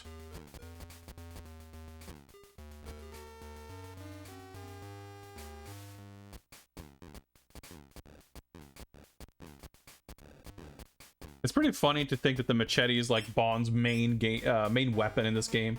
Yeah, apart from below, I guess, because they've got excellent posture and aim at shoulder height.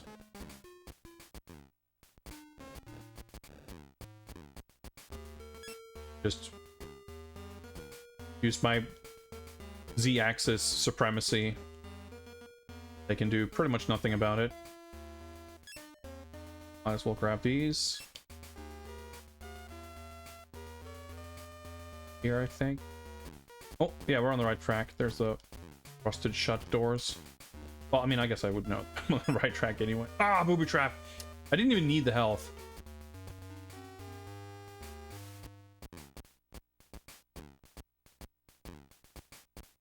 I need to go to the right to kite the guy on the left, but as long as he's stuck there, he's not posing a threat, so that's better for me.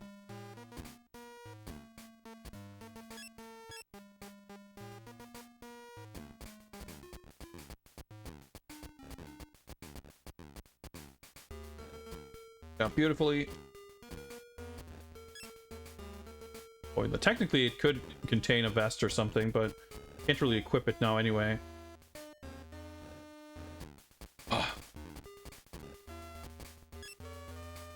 This should lead to more of the gates, maybe. Whatever. I'll explore all the screens anyway. Nice. Yeah, I guess these are sword guys.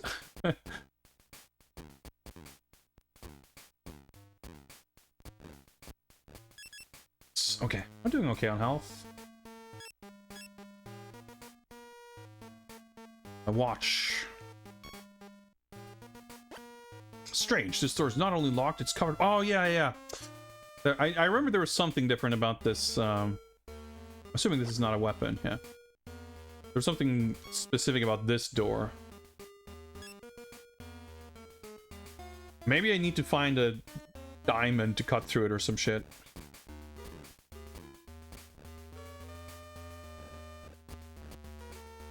Oh yeah. Bob into the left.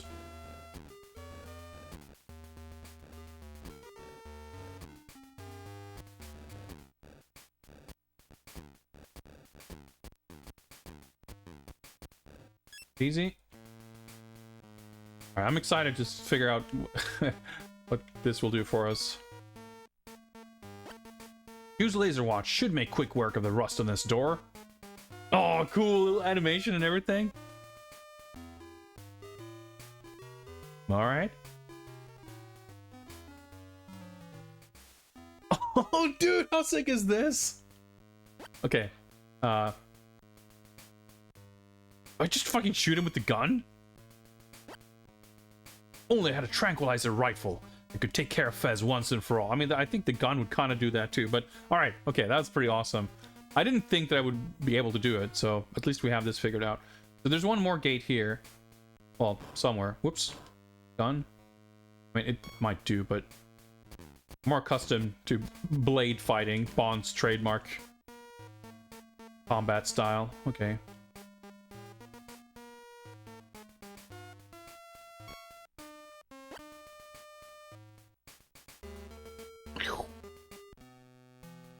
Oh shit, okay. Hello, ladies. Wow, we haven't had a visitor in here for ages. I found the secret harem, I guess. My sister dances in the market. Why don't we dance? Don't hear any music. Who needs music? Alright, guys. We're gonna save there. We're gonna save and quit. And we're gonna activate the file writing. And we're gonna stop the timer there for today. Man, this game is pretty sick. It's definitely living up to my hopes and expectations. Man, it feels so bad. It feels so bad. It feels so good to be back, is what I was meant to say. That almost came out terribly wrong. It is good to be back to James Bond. Hopefully, we can continue this game over the next couple of streams and finish this game in time to render a verdict on it by the time we do our 1-year anniversary retrospective, or whatever form it'll take. I do believe the 10th of October. I don't think we'll stream it on that day necessarily. We'll see how it aligns with my stream schedule. But we're coming up on 1 year of James Bond, so I do want to do something to kind of commemorate that. And the idea that I've had so far is to basically just kind of look back at the games we've played so far. I need to kind of figure out what that'll mean exactly. But I think it should be fun. But yeah, I've enjoyed this game, and chat seems to have been enjoying this game quite a bit as well. So let's come back to this soon. I will be streaming again on Monday, and I figure we'll probably just keep going here. Hopefully nothing has broken in terms of my flash card or anything. But yes, we are, of course, also doing the final stretch of episodes for Mortal Kombat Conquest on Discord in a little bit less than an hour. So if you're interested in joining us for that, please click this link in chat and join the Discord server. Check out the movie zone, and feel free to stick around to chat and hang out. It appears that Murphigator is streaming Fights in Tight Spaces, one of my favorite games from the last couple of years, which just had a DLC release, which I'm assuming is what he is playing. I have not seen that at all, and I probably won't have time to watch much now either, because I need to prepare dinner, as mentioned. But that is a sick game. Murph is a cool streamer, so you guys should hopefully enjoy this. Let's go say hi to Murph and see how he is doing in these tight spaces. Thank you very much, folks, for hanging out. I've had a blast. I hope you have also. And I hope to see you guys again on Monday. Have a good rest of your weekend. Take care, and I'll see you next.